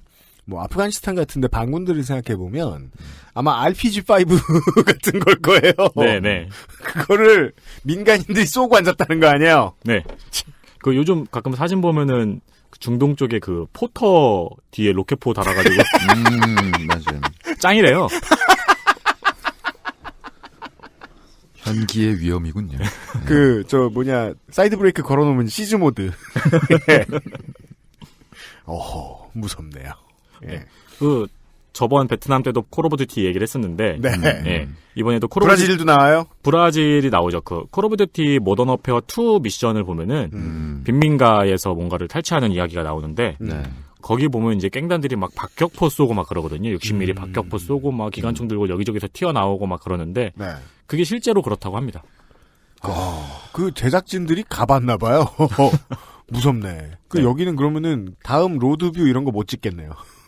로드뷰에 막 격추당하죠. 잘못하면 전장이 찍히는 거죠. 아니, 근데 요즘에 저 올림픽이라 이제 현재 브라질 상황이 뭐 이런 짤방들 많잖아요. 네. 뭐 소매치기 하는 사진, 소매치기에서 남자가 그 소매치기를 어떻게 이렇게 딱 막았는데 그 뒤에서 바로 옆에 있는 사람 거 다시 훔쳐서 가고 막 이런 짤방들 보면은 야 여기가 생지옥이구나. 근데 실제로는 더하네요. 그러네요. 막 포를 쏘고 난리가 났군요. 그나마 이제 거기에 나오는 거는 빈민가가 아니고 도시죠. 그렇죠. 그러게요. 아 그래서 포가 없구나. 네. 하긴 뭐 소매치기 하는데 포가 필요하지 않나. 소매가 없어지기 때문에 하반신이 없어지죠. 네. 실제로 브라질의 살인 사망률은 10만 명당 20명에서 25명 정도를 왔다 갔다 합니다. 이게 얼마나 높은 거냐면은 한국의 자살률과 거의 맞먹는 수치입니다. 제가 한국의 자살률과 맞먹는 사망 원인은 세계에서 처음 봤네요, 지금. 그러게요. 네. 전쟁의 4배인가 그렇잖아요. 그러니까요. 자살이. 한국이 짱이잖아요. 네. 무시무시하네. 진짜 엄청 죽네요. 네, 맞습니다. 그것도 죽임을 당하는 거잖아요. 그죠? 이건 이제 살인 사건. 살인. 네, 살인 사망률이 10만 명당 20명에서 25명. 10만 명당 25에서 20이면 나누면 이게 제가 곱셈 나눗셈을 되게 못한다는 걸 얼마 전에 뭔가의 계기를 통해서 알게 되긴 했는데요. 2,000에서 2,500명 중에 한 명이에요. 네. 많다. 동사무소 일주일 동안 드나드는 민원인 중에 한 명이 이게 얼마나 심각한지. 아, 그렇구나. 한국은 그만큼 자살한다는 거구나. 그렇죠. 아, 그것도 엄청 나 어떻게 해야 돼 이거? 어휴. 관련해서 스포일러를 하나 드리면은 2015년 한국의 산업재해 사망률은 10만 명당 18명입니다. 네. 그러니까 그러면 이렇게 편하게 생각할 수 있어요. 거기서 사나? 여기서 살아? 네. 아, 거기가 지옥인 줄 알았더니 여기도 여기네요. 네, 이민 갑시다. 네. 한국에서 룰라에 대한 이야기가 언론에 많이 이제 나왔던 이유가 퇴임할 때의 지지율이 80%가 넘었다는 기사와 함께 많이 나왔죠. 맞습니다. 네, 그러면서 세계에서 가장 인기가 많은 대통령으로 유명합니다. 네, 맞아요. 네, 근데 실제 두 번의 선거 결과를 보면은 그렇게 압도적이진 않습니다. 브라질 대선은 1차 투표에서 과반 득표자가 나오지 않으면은 1, 2위가 2차 결선 투표를 치르는 방식인데, 예. 그러니까 1차 투표에서 50%가 넘어가면 그냥 되는 거고, 50%가 안 넘어가면은 1, 2위가 이제 다시 몇 대 몇을 합니다. 네, 룰라가 치른 두 번의 대선이 모두 결선 투표까지 갔습니다. 그러니까 실제로 그렇게 압도적인 승리는 아니었던 거죠. 왜냐하면 50% 살짝 넘는 것도 압도적인 승리가 아니라는 거는 한국 사람들이 많이 경험해서 알고 있거든요. 이번 대통령도 51%로 당선된 사람인데 이거 압도적인 편인 건데 이렇게 이원칙에 따지면 우리 그렇게 압도적으로 느껴지지 않잖아요. 네. 실제로 보면 2002년 대선에서 룰라는 48.6% 그리고 상대방이었던 알크미는 41.6%를 득표합니다. 그렇게 큰 차이는 아니죠. 그리고 2차 결선에서 60.8%, 39.2%를 각각 득표했습니다. 이때 룰라가 표를 얻은 북부와 남부의 차이는 약 6대4 정도로 차이가 없는 거네요, 거의 없는 거죠. 네, 전 지역에서 안정적인 지지를 얻고 있었습니다. 안정적인 지지가 있다라는 거 정도 확인할 수 있고 그게 압도적이었다는 거는 투표 결과를 봐서는 알 수 없다. 네. 하지만 룰라 집권 1기였던 2005년에 대형 스캔들이 터집니다. 네. 이 스캔들에 대해서 설명하기에 앞서서는 브라질 정치권의 독특한 형태인 연립정권, 연정이라는 것에 대해서 설명을 해야 되는데요. 브라질은 군소정당의 난립으로 정당이 매우 많고 각 정당별 의석수가 적습니다. 이 신기해요. 네. 미국만 구경하다가 되게 많은 정당이 있다는 거 신기해요. 특히 룰라의 노동자당의 경우에는 그 당의 인기가 룰라 개인의 인기보다 항상 못 미쳐서 룰라 집권 당시에도 하원 의석 513석 중에 노동자당의 의석은 4분의 1도 안 되는 91석이었고 상원 81석 중에서도 겨우 14석이었습니다. 거의 뭐 노태우 시절 민정당급이네요. 집권당 의석수가 이 정도밖에 안 되는 거죠. 네. 대선 이후에 다른 당의 의원들을 입당시키기도 하는데 그리고 다른 당과 연합을 하기도 합니다. 특히 노동자당 같은 경우에는 그 당에 대한 충성도를 되게 많이 요구한대요. 그래서 다른 당 의원을 입당시키기보다는 다른 당과 연합을 하는 방법을 택하는데 이 노동자당은 무려 10개의 정당과 연합을 합니다. 그렇게 참 신기하네요. 한국에서는 절대 본 적 없는. 이 10개의 정당과 연합을 해야만 영향력을 행사할 수 있으니까 이 연정구조라는 형태가 유지가 되어야만 집권당의 영향력이 있는 거죠. 근데 이것도 공짜가 아니겠죠? 그렇죠. 이게 외신 볼 때마다 느끼는 거지만 연정은 참 골치 아프고 힘들어 보인다는 생각이 들죠. 네. 예. 지렁이를 나누어줘야 되니까. 그렇죠. 연립을 한 정당들에게 그 대가를 나눠줘야죠. 그것은 주요 공직 자리일 수도 있고 혹은 딴 걸 수도 있겠죠? 딴 거. 네. 스캔들은 연립 정당 중 하나인 브라질 노동당의 대표인 제페르송의 폭로로 시작되었습니다. 브라질 노동당. 이건 룰라의 노동자당하고는 다른 겁니까? 네, 다른 겁니다. 아, 그렇군요. 네, 당 이름이 브라질 노동당입니다. 언론에서는 단순히 어느 당의 당대표가 폭로했다고 나오는데 그러니까 이 양반이 왜 폭로를 했을까를 막 찾아봤거든요. 근데 이 양반이 뇌물을 받는 동영상이 먼저 언론에 공개가 됐더라고요. 그건 폭로가 아니고 자수 아닙니까 그러면? 이제 궁지에 몰리니까 자신과 브라질 노동당 소속 의원 12명이 노동자당을 지지하는 대가로 매달 12,500달러를 받았다고 폭로합니다. 아, 물귀신. 네, 이 돈을 매달 받았으니까 제페르송이 이 돈을 월급이라고 표현을 했습니다. 그래서 월급이란 의미의 맨살라웅. 그래서 이 스캔들을 맨살라웅 사건이라고 합니다. 그렇군요. 매달 두당 12,500달러. 네. 보통 진위계수 높은 나라들은 물가도 세요. 네. 잘 먹고 잘 살려면. 그러면 이 돈은 대단한 돈은 아니어 보이는데 즉 한국의 스타일처럼 이게 검찰이 정확히 밝혀낼 수 있는 것이 아니면 비리의 규모가 매우 축소되어서 언론에 공개되는 다는 느낌을 지울 수가 없습니다. 근데 실제로 조사를 하면 할수록 굉장히 밑도 끝도 없이 계속 나옵니다. 그래야죠. 네. 이 사건은 노동자당의 수뇌부와 그리고 문제는 룰라의 측근, 최측근까지 연결이 돼 있었고 그리고 군소정당까지 뿌리 깊게 박혀 있었습니다. 당시 노동자당 대표의 형제가 스캔들과 관련하여 체포되었을 당시에 속옷에 10만 달러를 숨겨놓았던 것이 발견되기도 하고 입은 거예요? 네. 그건 가만 있어봐. 이게 10만 달러면 달러였을 거 아니에요. 아니, 달러면 기껏해야 100달러짜리를 모아놨다는 거예요. 어음이겠죠. 어음. 천장 어음이야? 어음이지 않을까요? 근데 그러니까 이거는 속옷 이 달러로 만든 거죠. 속옷을. 그리고 속옷은 이게 남자든 여자든 어차피 땀 차는 곳이라 돈 넣으면 안 돼요. 10만 달러를 넣으면요. 야, 몇 장은 못 쓰게 돼요. 기네스감인데요. 네. 이건 매우 그러니까 속옷에 많이 숨기기. 이런 대회하면은 그러니까 상당히 아크로바틱한 속옷에 숨겼다 걸렸다? 삐에로 같은 모습이 되겠죠? 그러니까요.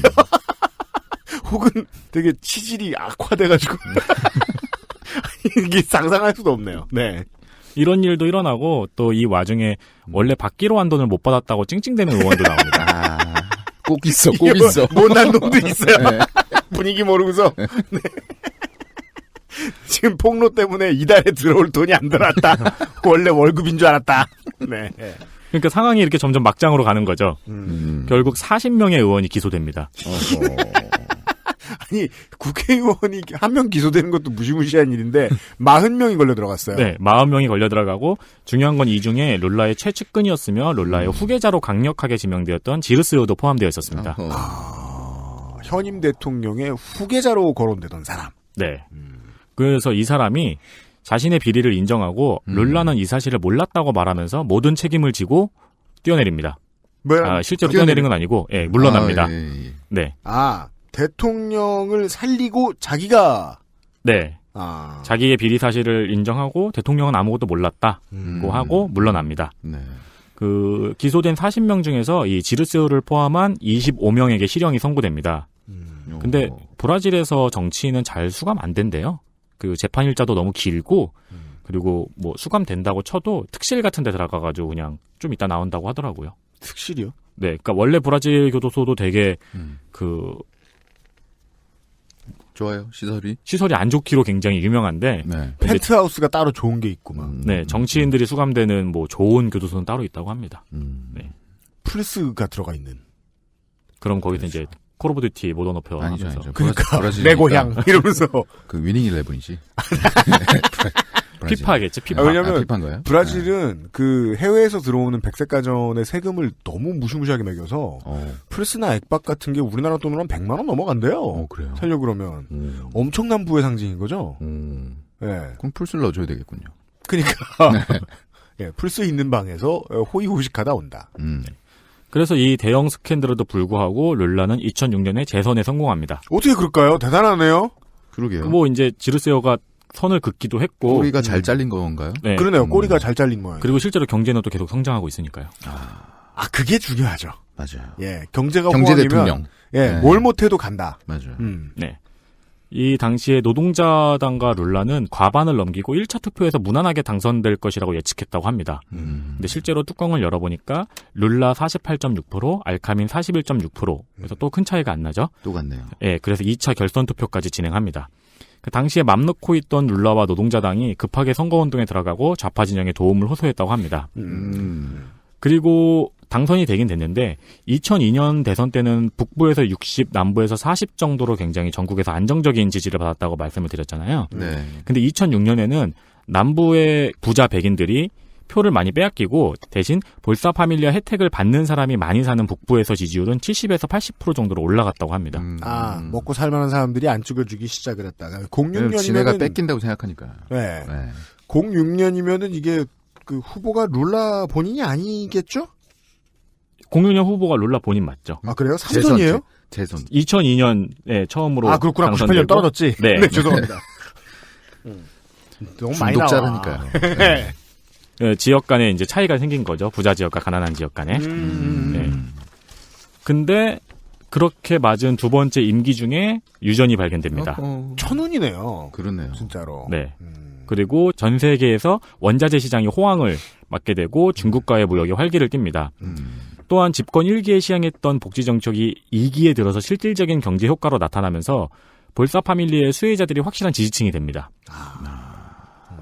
그럼에 따라서 스캔들에 대한 기억은 점차 잊혀지고 브라질은 최고의 호황기를 받게 됩니다. 그래서 제가 그 한국의 국민연금 제도가 안타까운 거예요. 이 국민연금이 시행되고 국민연금의 수혜를 받는 인구가 지금 늘어나는 추세잖아요. 네. 근데 이 사람들은 노인네들이라 안 고마워해. 누가 줬는지는 알 바 없어. 누가 줬는지 몰라. 지금 박근혜가 준 줄 알아. 네. 여간에. 그렇네요. 바로 그거네. 딱이네. 근데 볼사 패밀리는 정말 100년 대계네요. 이거야말로. 네, 그런 상황 속에서 룰라는 우리가 잘 알고 있는 80%가 넘는 지지율을 기록하면서 퇴임합니다. 이것은 뭐 언론사 같은 곳의 지지율 조사 같은. 네, 여론조사에서. 네, 그렇겠죠. 80%는 진짜 대단한 건데. 저는 처음에 그 기사를 보고 80%면 공산주의 아니야라고 생각했었어요. 그렇게 생각이 들 수밖에 없죠. 네. 자, 룰라는 그렇게 퇴임하고 그 다음으로 이제 다른 사람이 대통령이 될 차례죠. 네. 지금 우리라고 말씀드리는 건 여기 있는 이 스튜디오에 있는 네 분뿐이어가지고 청취자 여러분께는 죄송합니다만, 네. 1970년도에 브라질에서 있었던 군사재판의 한 장면을 찍은 사진을 보고 있습니다. 어떤 여인이 앉아있는데, 앉아있는 여인은 매우 무심한 표정으로 어딘가를 응시하고 있고, 뒤에 앉아있는 재판장 2명은 얼굴을 가리고 있습니다. 이 점이 참 독특해요. 그렇네요. 그러니까 재판장들이 야구장의 전광판에 자기 얼굴 나온 것 같은 관중처럼 고개를 숙이고 얼굴을 가리고 있어요. 그러니까 재판장이 그럴 일이 없잖아요. 저 인기가요 프로의 방청석에 있는 엄마 몰래 온 중학생 같은 여중생 맞습니다. 같은. 예, 재판장이 그러고 있어요. 근데 막상 이 피고인은 되게 덤덤한 표정으로. 네. 눈빛이 매우 인상적이죠. 네, 김상조 엔지니어의 표현에 의하면 소시적 마이클 잭슨 같은. 네, 표백화되기 전. 네. 법정에 피고로 앉아있는 이 여성은 당시 22살의 여대생 지우마입니다. 이 여대생은 브라질 군부독재 시절의 좌파 게릴라의 일원으로 활동했습니다. 그러다가 붙잡혀서 20일 동안 혹독한 고문을 당합니다. 그 고문이라는 게 앵무새 횟대 자세라고 한대요. 뭡니까? 왜 우리가 변호인에서 이렇게 통닭구이. 네, 통닭구이처럼 매달려 있는 자세 있죠. 네.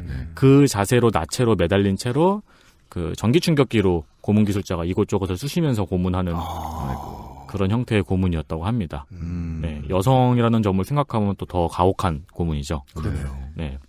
하지만 그 20일 동안의 고문에도 불구하고 조직의 정부를 불지 않고 결국 감옥에 가게 됩니다. 이 재판이 1970년도에 있었는데요. 그로부터 40년이 지난 2010년에 이 여성은 브라질의 대통령이 됩니다. 네, 바로 브라질의 현 대통령인 지우나 바나 호세프입니다. 지우나 바나 호세프 대통령은 지금은 축출돼 있죠. 그렇습니다. 감옥에서 출소한 지우마는 지역 정치에 투신하다가 룰라 집권 시절에 자원부 장관과 정무장관을 역임합니다. 굉장한 요직이죠. 네, 그러네요. 네, 또한 브라질의 국영기업인 석유회사 페트로브라스의 이사회 의장을 맡게 됩니다. 원래 지우마가 대선주자까지는 아니었는데 앞서 말했던 맨살라옹 스캔들로 인해서 후계자로 지목되던 지르세오가 파면되고 룰라가 그 다음 후계자로 지목한 것이 바로 이 지우마 호세프입니다.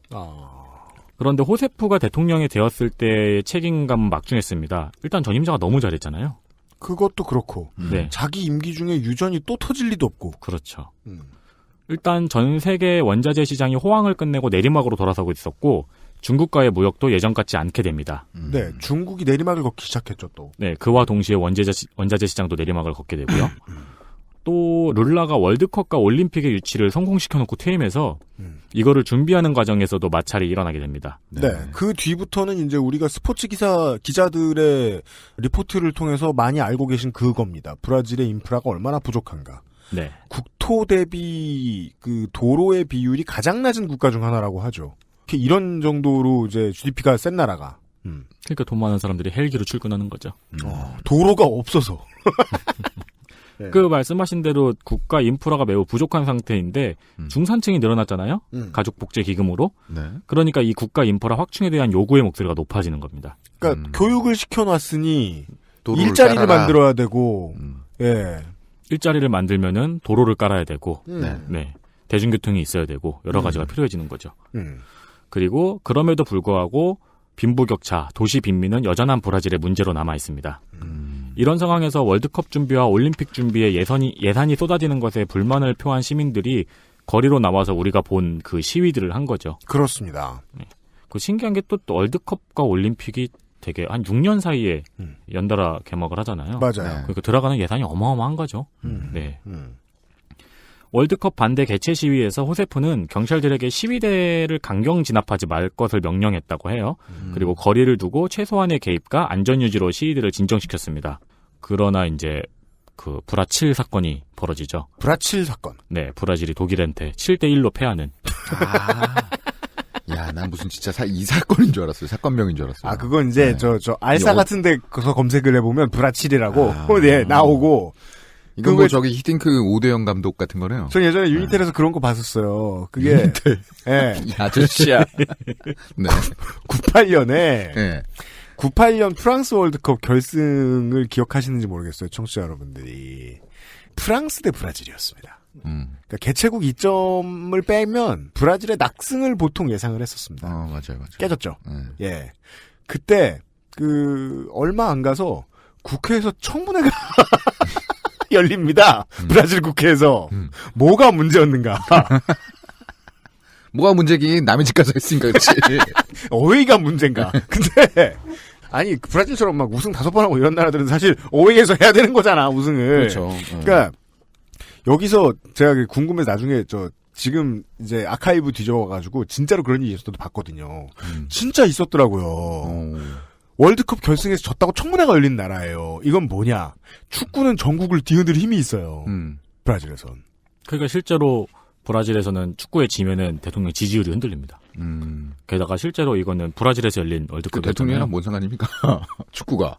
그러니까 비가 안 온다고 황제의 목을 베는 거예요. 와, 이건 짱이다. 네. 찾자면 많죠. 뭐 예산 사용한 거, 그럴 수는 있겠습니다만. 예.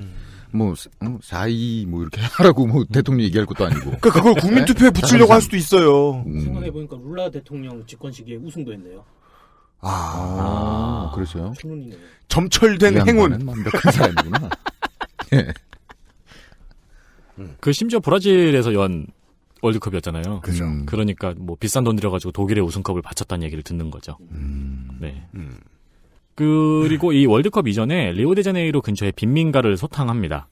이게 우리나라 언론에서는 단순히 판자촌을 밀어버린 것처럼 나오기도 하고. 왜냐면 한국 사람들이 보기엔 그런 거거든요. 철건 줄. 네. 그리고 이제 다른 언론에서는 깽단을 소탕한 것처럼 나오기도 하는데 당연히 둘 다입니다. 그렇습니다. 네. 앞서 말한 리오데자네이루의 빈민가는 파벨라라고 불리는데 라틴 아메리카 최대의 빈민가입니다.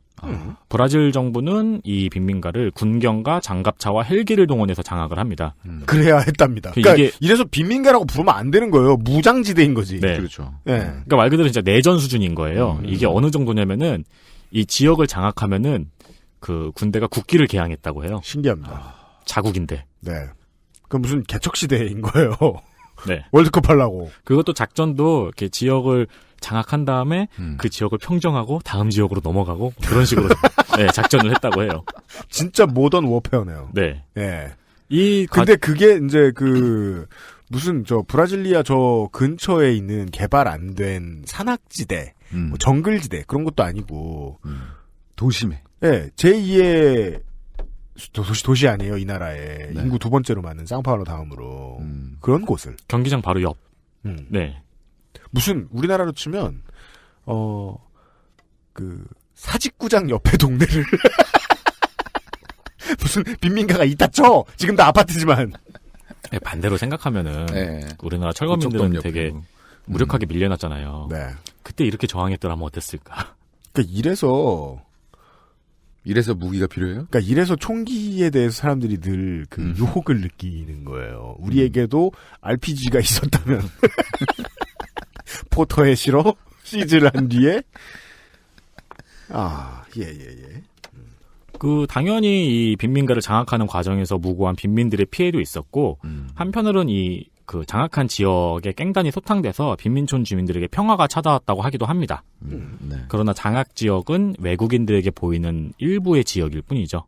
그리고 그렇죠. 리오데자네이루 북부의 라틴 아메리카 최대의 빈민촌은 여전히 그대로 있습니다. 그러니까 급한 대로 치웠군요. 네, 맞습니다. 게다가 룰라 시절에 유전이 발견됐잖아요. 근데 이 유전 개발이 너무 어려운 거예요. 발견했을 때는 좋았는데 예. 이게 일단 바닷물 2kg 그리고 지하로 5kg 총 7kg 밑에 있는 유전이라고 합니다. 해저 지면을 따라 내려가서 훨씬 더 뚫어야 되는. 네. 그리고 중간에 소금층이 엄청나게 두꺼운 형태로 있는 지형인데 소금층은 뚫기가 힘들다고 그러더라고요. 그럼 일단 염전부터 하고 한 500년 정도. 그 다음에 먼저 소금부터 팔고 소금차를 개발해서. 예. 네, 소금층은 뚫는데 돈이 굉장히 많이 들어간다고 하는데. 그렇다며요. 네. 예. 그 땅 5km 중에서도 이 소금층이 엄청나게 두껍게 차지하고 있다고 하더라고요.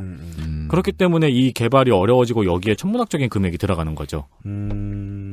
그러면 이제 그 유전이 처음에 탁 터졌을 때 신봤다라고 해서 축제 분위기를 미디어가 몰고 갈 때는 룰라가 대통령이었고 이거 개발 비용 많이 들어간다고 그 공기업에서 우는 소리 할 때 신문에 날 때는 언제나 호세프 대통령이었을 것이다. 그렇죠. 그리고 올림픽과 월드컵도 룰라가 개최를 확정을 지었잖아요. 개최 딸 때 즐거워하는 것은 박정희. 예. 우승도 했고. 네. 예. 그러니까 전체적으로 약간 룰라가 싸는 이거를 그러니까 이 속된 말로 쎄뻑. 예. 기가 뭐예요? 막히네요. 뭐냐뇨? 나 무슨 단어야 이게? 저기 고수톱에서 예. 운 좋을 때. 저 고수도 안 치잖아. 나도 안 쳐요. 아 진짜요? 네. 인생을 사세요. 그럼 알게 돼. 하여튼 쎄뻑이 좋은. 네. 예. 그러니까 전체적으로 약간 룰라가 이득을 다 가져가고 그 호세프가 약간 똥을 치우는 느낌이 들어요. 그러나 호세프는 근데 룰라의 책임은 아닌데요, 이거? 들어보니까? 그렇죠. 네. 네. 그러나 호세프는 이런저런 위기들을 조심조심 건너면서 2014년 재선에 성공합니다. 이 나라는 주로 재선까지는 좀 시켜주네요. 그럼 미국 같은 건가요? 네, 거의 재선에 일단은 성공을 많이 재선에, 하더라고요. 네. 그러나 재선에 성공하고 몇 달 지나지 않아서 브라질 전체를 뒤흔드는 초대형 스캔들이 터집니다. 그렇습니다. 그것이 이제 우리가 요즘 보던 리우 올림픽 개최 전까지 보던 그 뉴스들에 관련된 이야기로 여기까지 왔습니다. 광고를 듣고 와서 얘기를 좀 들어보죠. XSFM입니다. 카카오톡으로 지난 수업 내용을 확인하고 반복해서 연습할 수 있습니다. 늘어난 실력을 매일 알려주는 전화 영어. Perfect 25.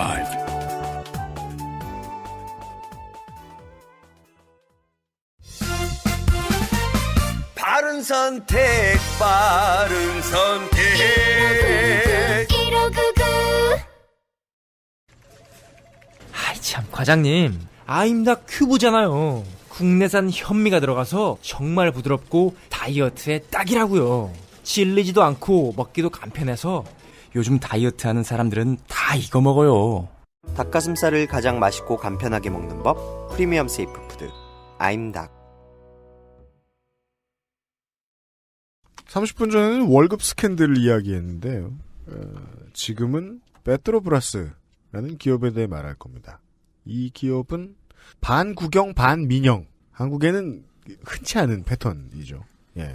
근데 이름에서 보시다시피 에너지 기업입니다. 많은 돈이 오고 가겠죠. 네, 그렇습니다. 페트로브라스는 1953년 석유는 우리의 것이라는 모토로 세워진 석유회사입니다. 그 전에 남의 거였나 봐요. 포르투갈에 가져갔든지 뭐. 네. 아까 룰라가 민영화 정책을 반대했다고 했잖아요. 당선 못 됐을 때. 네. 그때 민영화된 기업 중에 하나인데요. 1997년까지 국영기업이었다가 1997년에 독점이 철폐되면서 반관 반민 기업이 되었습니다. 그러니까 주식의 53% 정도를 국가가 보유하고 있다고 합니다. 네. 일단 최대 주주는 국가. 네, 그렇습니다. 이 페트로브라스는 브라질의 자존심이라고 불릴 정도로 영향력이 큰 기업입니다. 일단 남미 최대의 기업이고 남미뿐만 아니라 남반구에 본사를 둔 기업 중에서 시장 가치가 가장 높은 기업입니다. 그렇게 상상해보기 어렵지 않을 것 같습니다. 네, 2010년에는 시장 가치 기준으로 석유 기업 중에서 세계 3위에 오르기도 했고요. 맞다. 브라질 국내 GDP에서 페트로브라스가 10%가 넘는 비중을 차지하고 있다고 합니다. 10%요? 네. 이야. 11%, 13% 이 정도 하더라고요. 삼성급이네요. 그렇죠. 그러니까 국영기업이라서 약간 다르기는 한데 우리나라 국민 일부 국민들 마음속 삼성과 비슷한 느낌이죠. 네, 그리고 국영기업이니까 자부심은 또 더 클 수도 있겠죠. 가능합니다. 그래서 이 페트로브라스는 흔히 브라질의 대들보라든가 브라질 경제의 심장으로 표현됩니다. 그리고 현 대통령인 지우마 호세프도 룰라 정권 당시에 이 페트로브라스의 이사회 의장이었습니다. 네. 아마도 뭐 이사회 의장은 뭐 그 중앙 정치인이 맡을 모양인데 저는 처음에 이게 국영기업의 그 이사회 의장이라고 하길래 참여정부 당시에 이철 코레일 사장이라든가 뭐 그 정도의 위치를 생각했는데 네. 이게 또 에너지 기업이고 이렇게 큰 기업이면은 이 정도 사이즈면 뭐 구찌가 다르다. 아저씨 용어를 좀 써봅시다. 네. 이 스캔들은 한 돈 세탁 업자로부터 시작이 됩니다. 2012년에 돈 세탁업자 알베르토 유세프가 체포가 되는데 뇌물로 사용된 돈을 세탁한 혐의로 체포된 그가 교도소에 소감되면서 내가 입을 열면 공화국은 몰락할 것이다 라고 말했다고 합니다. 근데 초창기에 이 말 했을 때는 다들 뭐야 저건 싶었죠. 네, 아무도 안 믿었는데 당시엔 누구도 그 말을 안 믿었는데 2014년에 형량을 줄여주겠다는 조건을 받은 그가 한 증언들은 지금 브라질을 크게 뒤흔들고 있습니다. 네. 증언의 내용은 페트로브라스에 자리 잡은 노동당원들이 최소 20억에서 30억 달러 그 이상이라는 추측도 있습니다. 달러입니다. 달러. 네. 우와. 어마어마한 돈이죠. 우리나라 돈으로 3조가 넘는 돈이죠. 이야, 20억 달러요. 이 달러들을 횡령하여 이를 정치권에 뿌렸다는 겁니다. 이는 앞서 설명한 맨살라웅 사건과 관계가 있는데요. 맨살라웅 사건이 연립의 대가로 연립정당에 돈을 준 사건이잖아요. 네. 맞습니다. 그 돈이 여기서 나온 거죠. 네. 이 브라질 국민의 자존심인 기업에서. 페트로브라스는 매년 200억 달러 규모의 건설 수주를 내보내는데 여기서 2004년부터 담합이 나타났다고 합니다. 그리고 담합한 기업들이 이후 페트로브라스의 모든 건설 수주를 가져가고 계약금액의 1%에서 5%를 직원들에게 뇌물로 제공하면 그 직원들이 그 뇌물을 노동자당 의원들에게 건넨 것입니다. 브라질에서는 그 노동자당 의원들이 이제 은퇴하거나 퇴직을 하면은 이 페트로브라스로 많이 가는 것이 약간 관행적으로 되어 있는 것 같더라고요. 한국과 네. 매우 유사하네요. 네. 그러니까 중앙 정치인들의 영생을 위해서 존재하는. 그렇죠. 네. 그런 식으로도 활용이 되는 거죠. 이 증언을 한 알베르토 요세프는 돈 세탁 배달책이었습니다. 혼자서 4억 5천만 달러를 외국은행에 송금했다고 합니다. 큰 손이네요. 그렇죠. 스캔들 규모는 우리나라 돈으로 3조가 넘는 규모이며 매춘, 명품, 전용기 등 모든 종류의 부패가 모여있는 부패 종합 선물 세트라고 합니다. 전용기도 줘야 돼. 아까 헬기가 그 리오데자네이로에 최대 등록될 수 있다고 했잖아요. 그러니까요. 네. 네. 이 사건으로 페트로브라스의 주가는 폭락했으며 사건 발생만으로 몇 개의 회사가 도산하고 수천 명의 직장을 잃은 수준입니다. 왜냐하면 주식이 떨어진다는 건 그런 걸 보통 의미를 하니까요. 그렇죠. 그래서 이 회사의 영향력이 그만큼 또 굉장했던 거죠. 사법당국은 일명 세차 작전이란 작전명으로 수사에 돌입합니다. 담당 판사는 세르지오 모로라고 현재도 이 사건을 계속 수사 중이며 여야를 가리지 않고 50명의 의원이 연루되어 있다고 합니다. 50명. 아까 잡혀간 사람이 40명. 네. 사건이 워낙 큰 사건이다 보니까 이 세르지오 모로라는 판사는 지금 브라질의 국민 스타 판사라고 합니다. 그렇게 됐네요. 네. 현재까지 대통령인 지우마 호세프가 개입되었던 혐의는 발견되지 않았습니다. 네. 혐의가 안 발견됐는데도 대통령직을 내놓은 거예요? 그렇죠. 그 얘기는 좀 이따 또 이어서 하겠습니다. 네. 그러나 지우마 호세프는 2003년부터 2010년까지 페트로브라스의 이사회 회장이었고 뿐만 아니라 에너지부 장관이었습니다. 그러니까 그냥 지금까지는 모를 리가 없다는 심증. 그렇죠. 네. 그리고 이 정치권 전체가 연결되어 있는 스캔들에 심지어 노동자당이 중심이 되어 있는 스캔들이잖아요. 네. 그러니까 2002년부터 2010년까지 대통령이었던 룰라 역시도 의심을 사고 있죠. 예, 부패가 룰라 집권 당시부터 계속 누적되어 온 부패라는 의심을 충분히 살 수 있겠죠. 네. 사건이 터지자 남부 상파울루와 리오데자네이루에서는 호세프 대통령의 퇴진, 탄핵을 요구하는 시위가 벌어집니다. 그리고 2015년 12월부터는 제1야당인 브라질 자유민주당에서 호세프 대통령 탄핵을 주장하며 추진합니다. 이때부터 사건은 긴박하게 돌아갑니다. 2016년 3월 10일 페트로브라스의 발주 건설을 위해 건설사의 뇌물이 룰라 재단으로 흘러들어갔다는 의혹과 고급 리조트에서 받았다는 의혹이 불거지면서 룰라가 정식으로 기소됩니다. 즉 룰라와 페트로브라스의 관계가 공식적으로 혐의가 된 거죠. 네, 혐의가 되었어요. 네, 우선 시민들이 크게 분노합니다. 네. 300만 명 규모의 반정부 시위가 일어나고 시위를 하는 이들 중에 일부는 쿠데타를 일으켜서라도 노동자당 정권을 종식시키라고 말하고 있습니다. 그게 노동자당의 지금 집권이 벌써 14년, 그쵸. 그러니까 이제 반대급부 입장에서는 또 격해질 수도 있는 부분이죠. 그리고 친노동자당의 시위 역시도 격해집니다. 아, 이런 거 제일 골치 아프죠. 이 룰라가 신자유주의적인 정책을 많이 펴면서 급진적인 좌파들이 많이 떨어져 나갔는데 이 사건으로 인해서 급진 좌파들도 다시 룰라 쪽으로 붙고 대동단결. 네, 대동단결하고 있는 상황이라고 합니다. 묘하네요. 네. 그러니까 전선이 명확해지면은 자꾸 뭉쳐. 아, 그렇죠. 네. 예.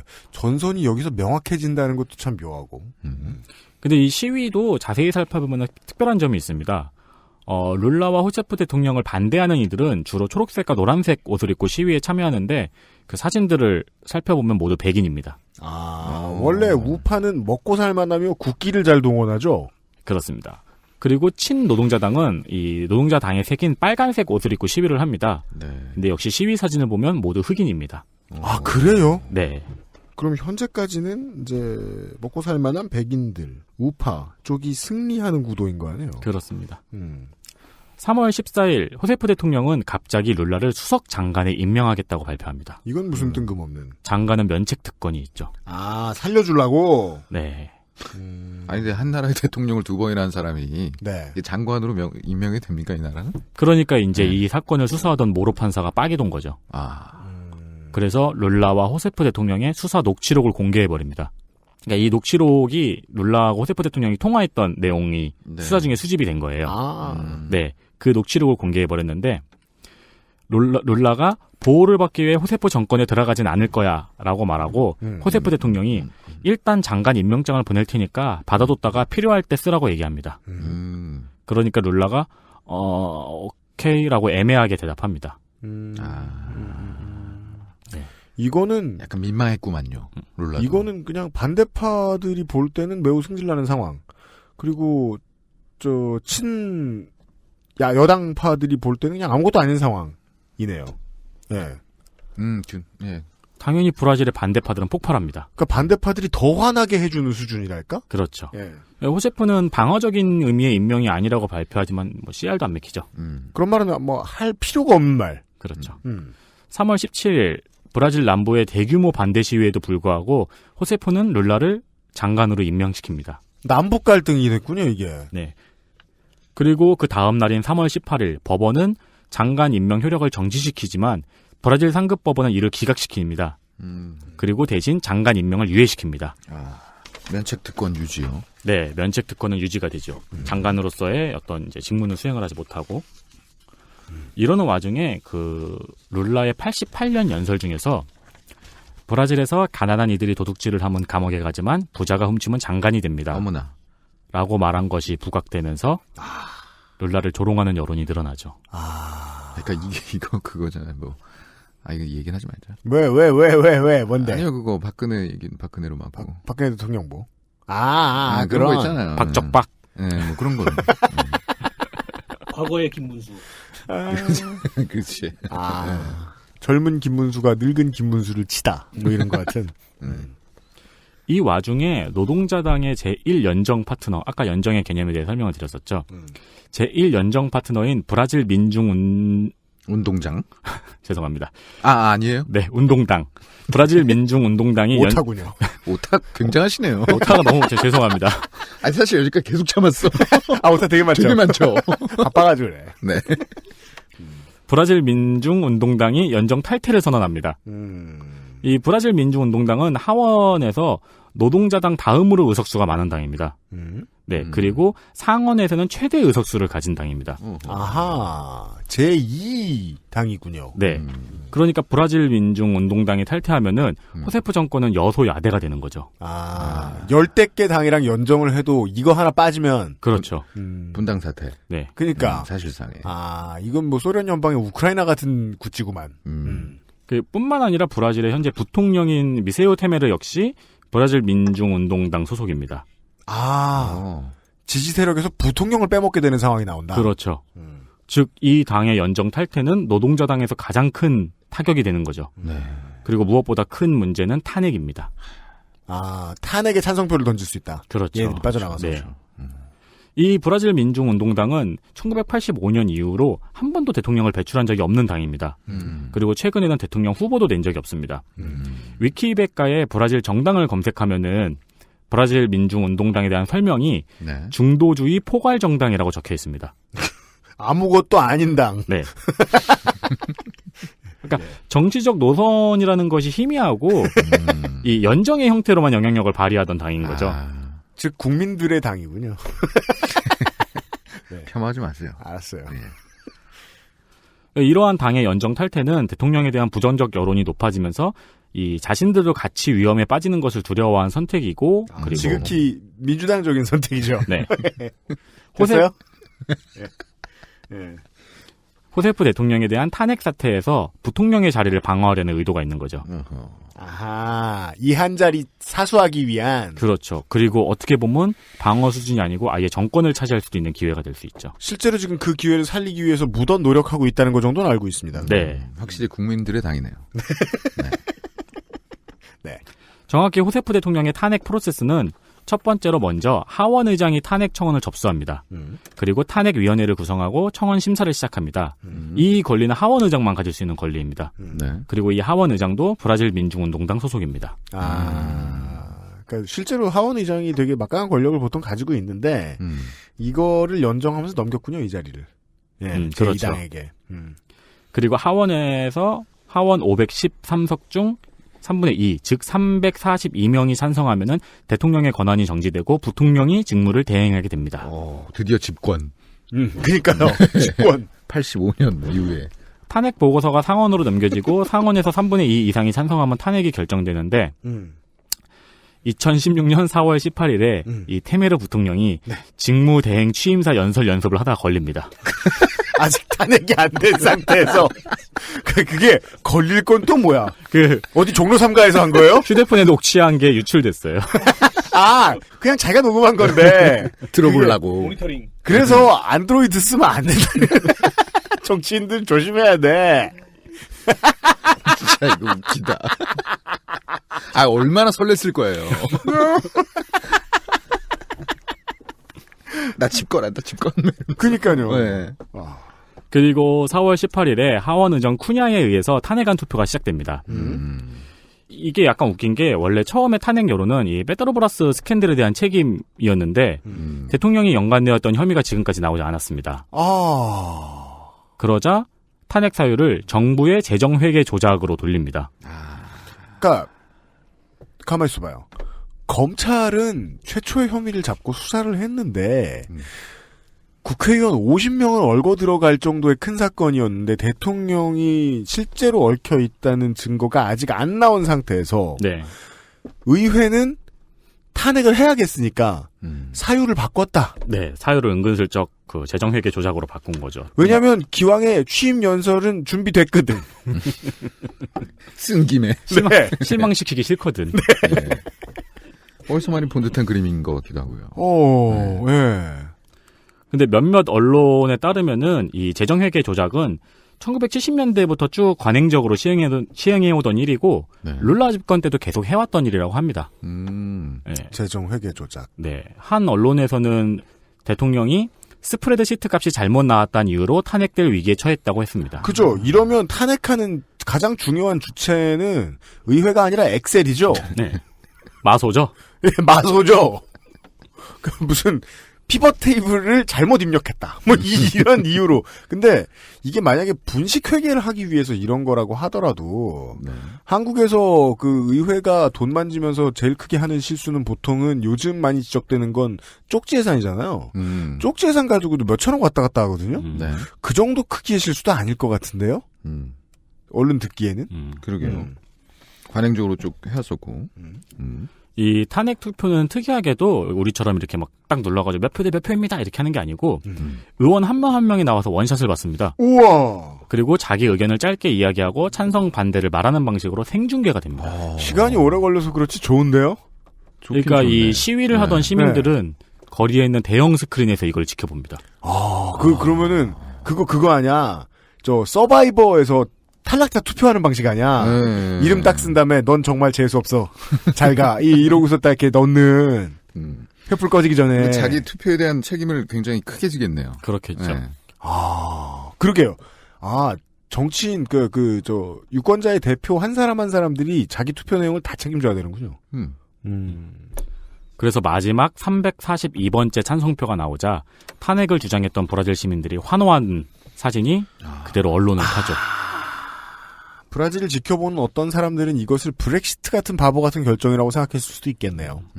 이제 브라질 사람들이 진짜 쿨한 게 이게 지금 대통령을 탄핵하는 투표잖아요. 그렇죠. 무슨 축제처럼 막 페이스 페인팅 하고 막 일단 춤을 추고 보는 월드컵 우승한 것 같은 그런 장면이 이렇게 사진들이 돌아다니더라고요. 그만큼 좀 속이 좀 그랬나 보죠. 그러니까요. 남부의 불만은 엄청났나 봅니다. 네. 근데 웃긴 거는 이 탄핵을 주도하는 그 권력이 아까 하원 의장에게만 있다고 했잖아요. 이 탄핵을 주도했던 하원 의장 쿠냐도 이 페트로브라스 혐의가 있어가지고 수사가 진행 중입니다. 그러니까 지금까지 종합해보면 이거 아니에요. 상황은 전혀 이제 상관없는 상황이 됐고 탄핵은 하고 싶었다. 네. 그리고 스위스 비밀 계좌가 탄로나기도 했으며 하원 의장이요? 네. 파나마 페이퍼즈에도 이름이 올라가 있습니다. 그래서 이 민주당은 이 새천년 민주당이네요. 야, 그 말만은 안 끊으려고 그랬는데. 왜? 아니 좀 그러니까 지금 너무... 저 민주당 당대표 선거에 영향을 줄까봐? 그럴 수도 있고요. 지금은 상관없어요. 너무 비슷하잖아요. 이게 참 외모 가지고 이러면 안 되는데 이 양반 사진을 보면은 미국 정치 드라마에 나오는 부패 정치인처럼 생겼어요. 그럼 어떻게 생긴 건가요? 너무 그렇게 생겼어요. 그러니까 왜 매파의 초선 의원으로 나오는 웨스트윙 같은 거 보면 그렇죠. 아주 상멍청처럼 나와요. 보면은. 그렇게 생겼구만. 그렇기 때문에 5월 5일 브라질 대법원은 그 페트로브라스 뇌물 수수 혐의로 쿠냐의 직무를 정지시켰습니다. 그럼 본인의 직무가 정지되기 전에 마지막으로 한 일이 탄핵이라는 거 아니에요? 그렇죠. 진짜 정말 긴박하게 돌아갑니다. 그러면 탄핵 그러니까 모두가 목이 날아가고 있어요, 지금. 네, 그리고 탄핵된 대상한테 돈을 받았다는 거 아니에요? 노동자당. 네. 그죠? 왜냐면 연정 상대였으니까요. 그러니까요. 근데 탄핵된 대통령은 아직 진창이에요, 지금. 탄핵된 대통령은 아직 혐의가 없고요. 동시에 서로의 목이 날아가는 중인 거예요, 지금. 그리고 또 어떻게 보면은 이 쿠냐 하원 의장은 할 일은 다 했죠.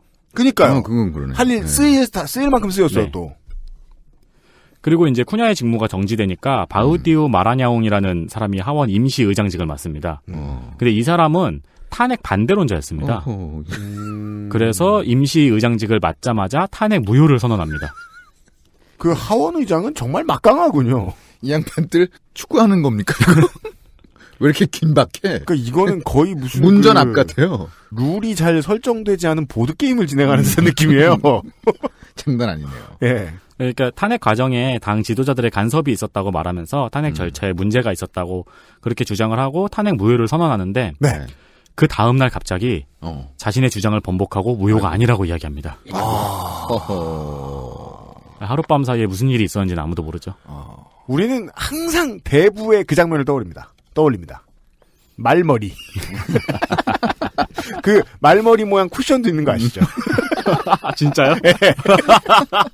갖고 싶다. 그 자리에 딱 두고 이렇게 폼 잡고 쓰러져 있을 수 있는. 네. 그 말머리 장면이 저는 어릴 적에 대부를 TV에서 봤는데 더빙이잖아요. 근데 그렇죠. 왜 더빙을 하면은 비명 소리나 울음소리 같은 거는 그냥 원래 음성으로 나오잖아요. 그런 경우가 많죠. 네, 그 이 말머리 장면에서 그 비명이 원래 음성으로 나오는 거예요. 굉장히 처절하게. 그래가지고 그 비명과 그 장면이 머리에 써나질 않더라고요. 맞아요. 근데 그랬을지도 모른다는 거예요, 지금. 다음날 이렇게까지 말을 바꿔요. 결국 2016년 5월 12일에 브라질 상원 특별의원회에서 탄핵 의견서를 채택하고 통과시켰습니다. 왜냐하면 상원이 하는 일은 보통 통과거든요. 이로써 탄핵 심판 절차가 진행됩니다. 이 절차는 최대 180일로 180일 이내에 결정이 내려지지 않으면 탄핵은 자동으로 취소됩니다. 그리고 5월 12일 일자로 호세프 대통령의 직무 권한은 모두 정지되고 부통령이 아까 그 연습했던 미세오 테메로 대통령 권한 대행이 되었습니다. 성공. 네, 이제 90일이 지났어요. 탄핵이. 이제 90일 남았네요. 왠지, 그 연습한 건 못 써먹겠죠. 유출됐으니까. 그럼 새로 썼겠죠. 예. 네. 그거 그대로 하면 너무 웃기잖아요. 그죠. 부끄러워하면서 그럼 모두가 떼창을 할 수도 있잖아요. 나스처럼.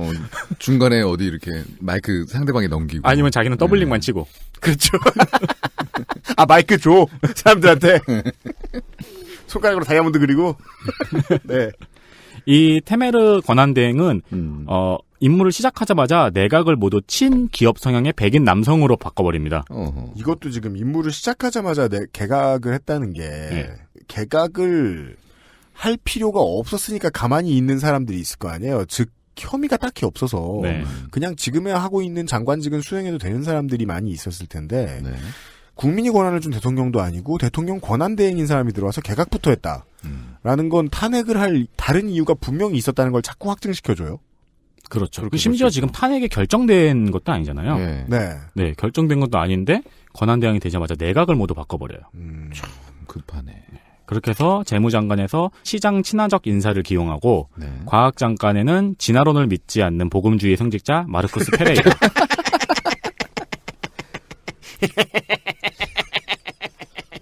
농업장관으로는 아마존 밀림을 대규모로 벌목한 기업인 블라이로 마지가 선임됩니다. 기가 막힌 사람들만 모아놨군요. 이 브라질 내각이 모두 남성인 거는 군사독재 이후로 처음이라고 합니다. 이게 남성의 비율이 정치인의 숫자가 올라간다는 건 신기하게도 언제나 그 우경화가 진행되고 퇴행했다는 건데 맞아요. 보통 의회민주주의가 전원 남성. 네. 그리고 전원 백인. 네. 그리고 이 부통령 역시도 현재 부동산 편법 증여 혐의로 그 부패 혐의로 수사 중입니다. 그러면 이 사람도 자기 목이 달아나기 전에 빨리 해야 될 무언가가 있다고 생각할 수 있겠네요. 자, 탄핵을 주도했던 하원 의정도 결국 부패 혐의로 사퇴했습니다. 그렇습니다. 그리고 대통령이 탄핵된 이후 직무대행을 맡은 부통령 역시 탄핵 혐의로 수사 중입니다.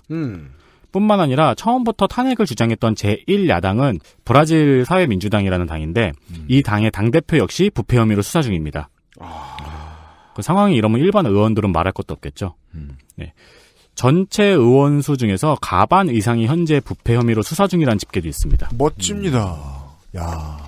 이렇게 보면은 지금 현재 대통령 되게 깨끗한 사람 아니에요? 그러니까 이게 아직 혐의 안 나왔잖아. 슬럼가 어지럽다 뭐 이런 얘기 많이 들었는데 제일 어지러운 광경이에요. 브라질의 부패 인식 지수는 43으로 76위입니다. 한국이 59로 37위이고요.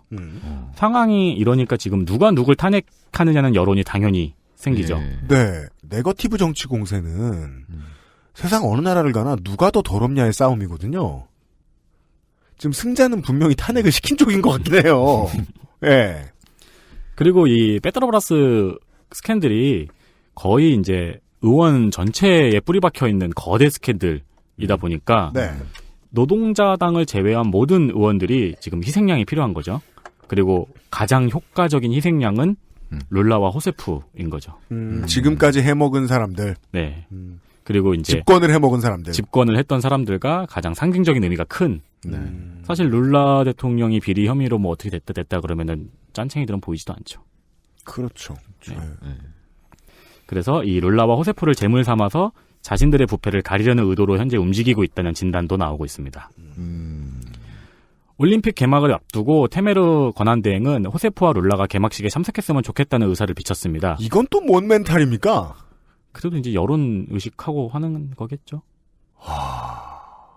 그 이명박이 보여주는 건 자존심이 없어요.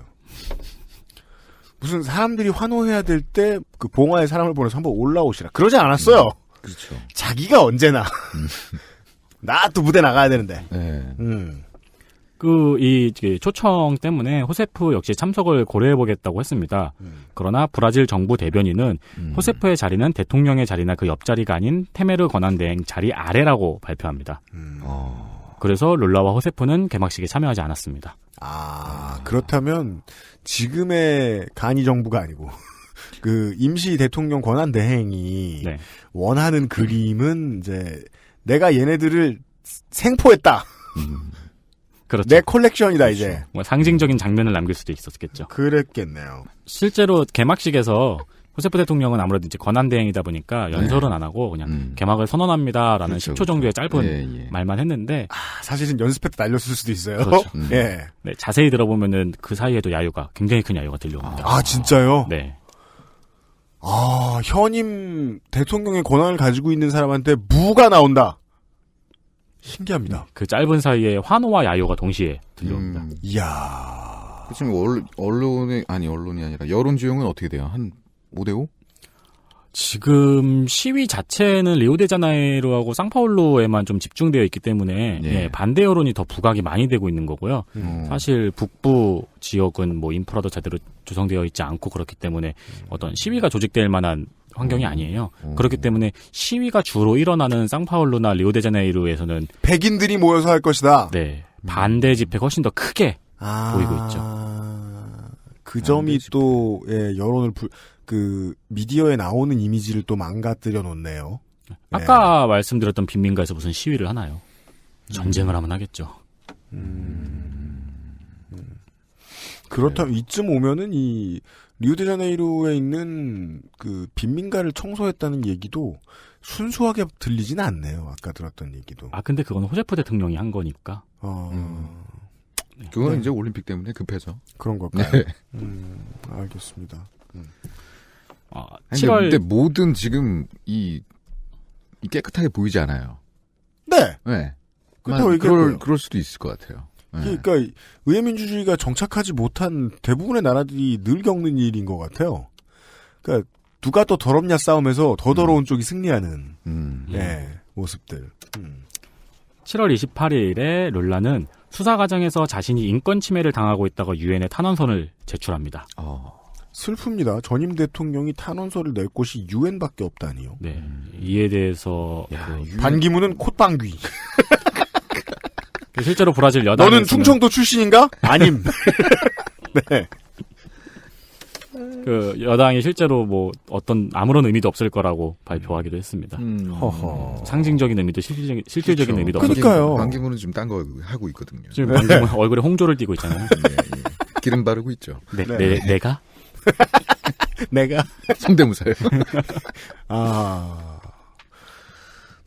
왜냐면 야당 인사들은 침대 위에 말머리를 올려놓으니까. 예. 자, 8월 5일 이제 이번 달까지 왔습니다. 브라질 상원 특별위원회에서 탄핵 보고서를 채택했습니다. 브라질 언론은 8월 25일에서 26일 사이에 표결이 진행될 것이라고 예측하고 있습니다. 얼마 안 남았죠? 네. 임시 권한대행 상황 100일쯤 되는 시점에서 100일이 넘어가는 시점에서 결판을 내겠다는 생각이네요. 네. 한편 룰라는 2015년부터 계속 2018년 대선 출마 의사를 살짝 내비쳤었거든요. 네. 그러니까 이제 뭐 정확히 말을 하자면은 진짜 나가기 싫은데 사람이 없으면 내가 나가야지 뭐라는 식으로. 네, 민주주의에서 한 사람이 너무 오래 집권하는 건 좋지 않다. 나 말고 딴 사람이 나갔으면 좋겠는데 나갈 놈이 없다. 네, 나갈 놈이 없으니까 내가 나갈 수도 있다. 이런 식으로 계속 이야기를 해왔습니다. 권영길 전 의원이 가끔 하던 말이죠. 예. 네. 그게 맞았던 것 같아요. 연임은 재선, 연임하지 않으면 3선 중임이 가능한, 것으로 알고 있습니다. 네. 이에 지금 호세프 대통령 측에서는 조기 대선을 계속 주장하고 있습니다. 그러니까 자기는 자리를 내려놓을 테니까 탄핵은 아니고 올해 말에 조기 대선을 치르자고 국민과 의원들을 설득하고 있는 거죠.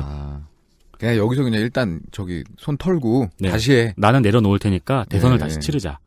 현재 그리고 룰라를 그쵸. 그러니까 현재 브라질 유력한 대선 주자들 중에서 룰라는 22%에서 23%로 아직 1위입니다. 그에 비해 테메르 권한대행은 4%에서 6% 아이고. 정도밖에 안 됩니다. 오세훈급이네요. 그렇죠. 네. 지금 이제 조사할 때 오세훈 씨 안 껴요. 안 껴요? 네.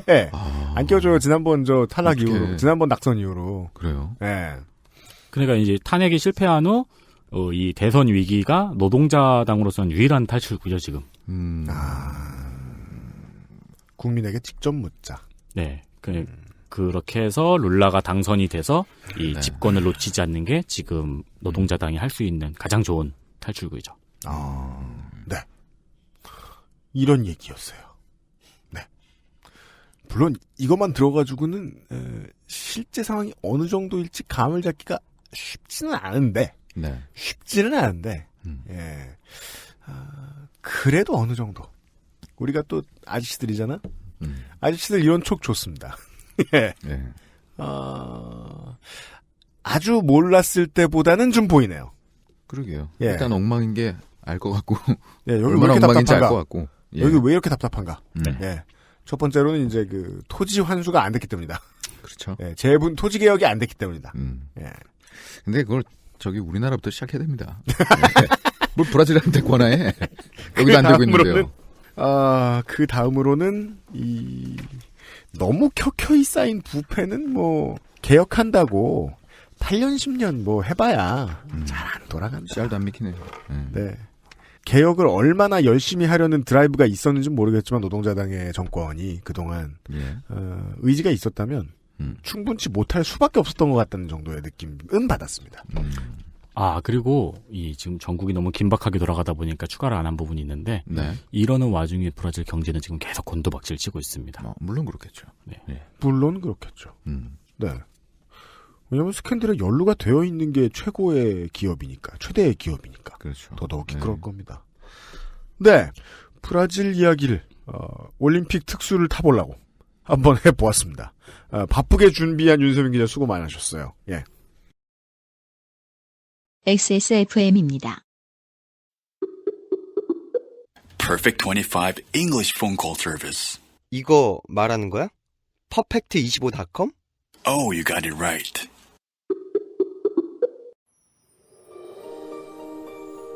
낭만의 도시 프라하에서 온 특별한 화장품 목욕용품 퓨어체크.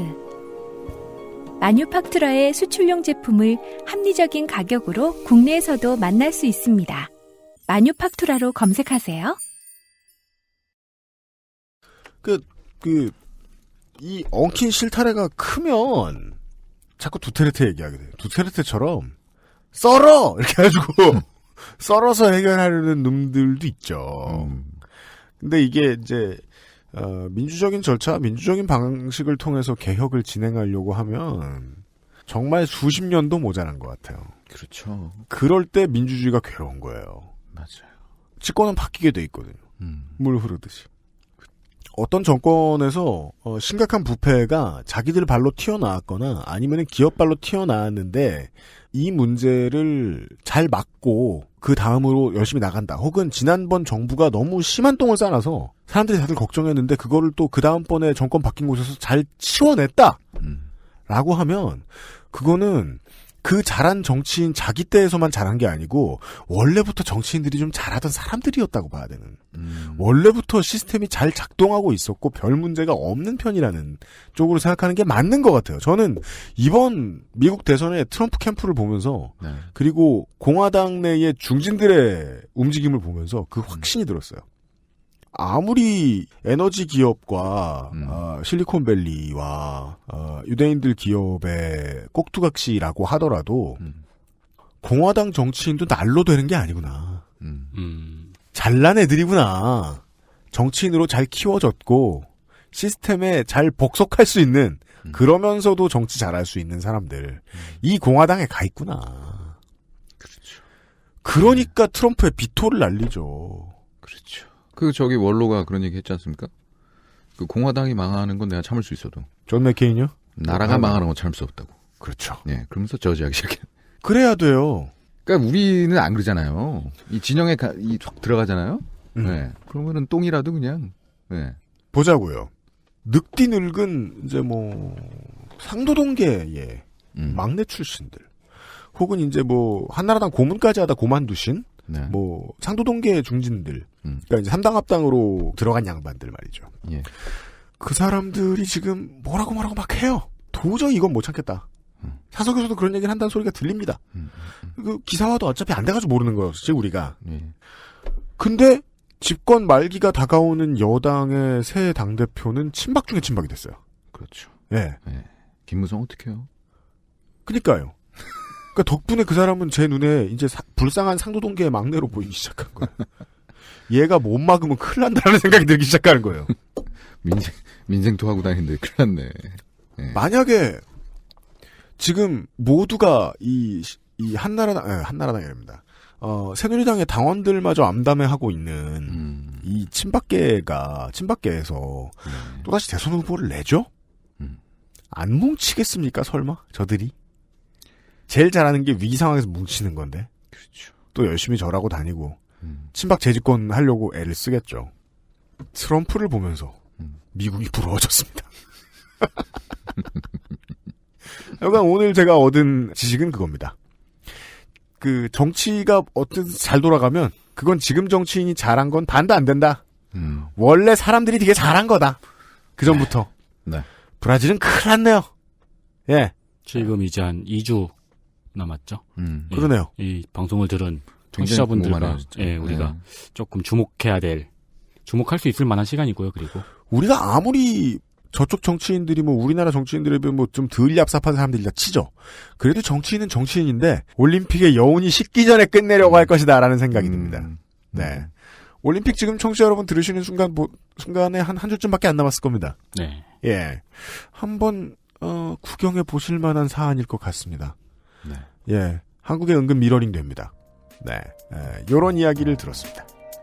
올림픽 주간에 말이죠. 그것은 알기 싫다는 올림픽에 관심이 있으신 분들을 위한 이야기 하나 오늘 했고요.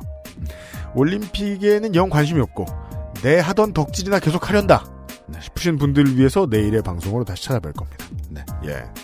4명의 상근 직원 물러갑니다. 내일 이 시간에 뵙겠습니다. 안녕히 계십시오. 안녕히 계세요. 안녕히 계십시오. XSFM입니다. I, D, W, K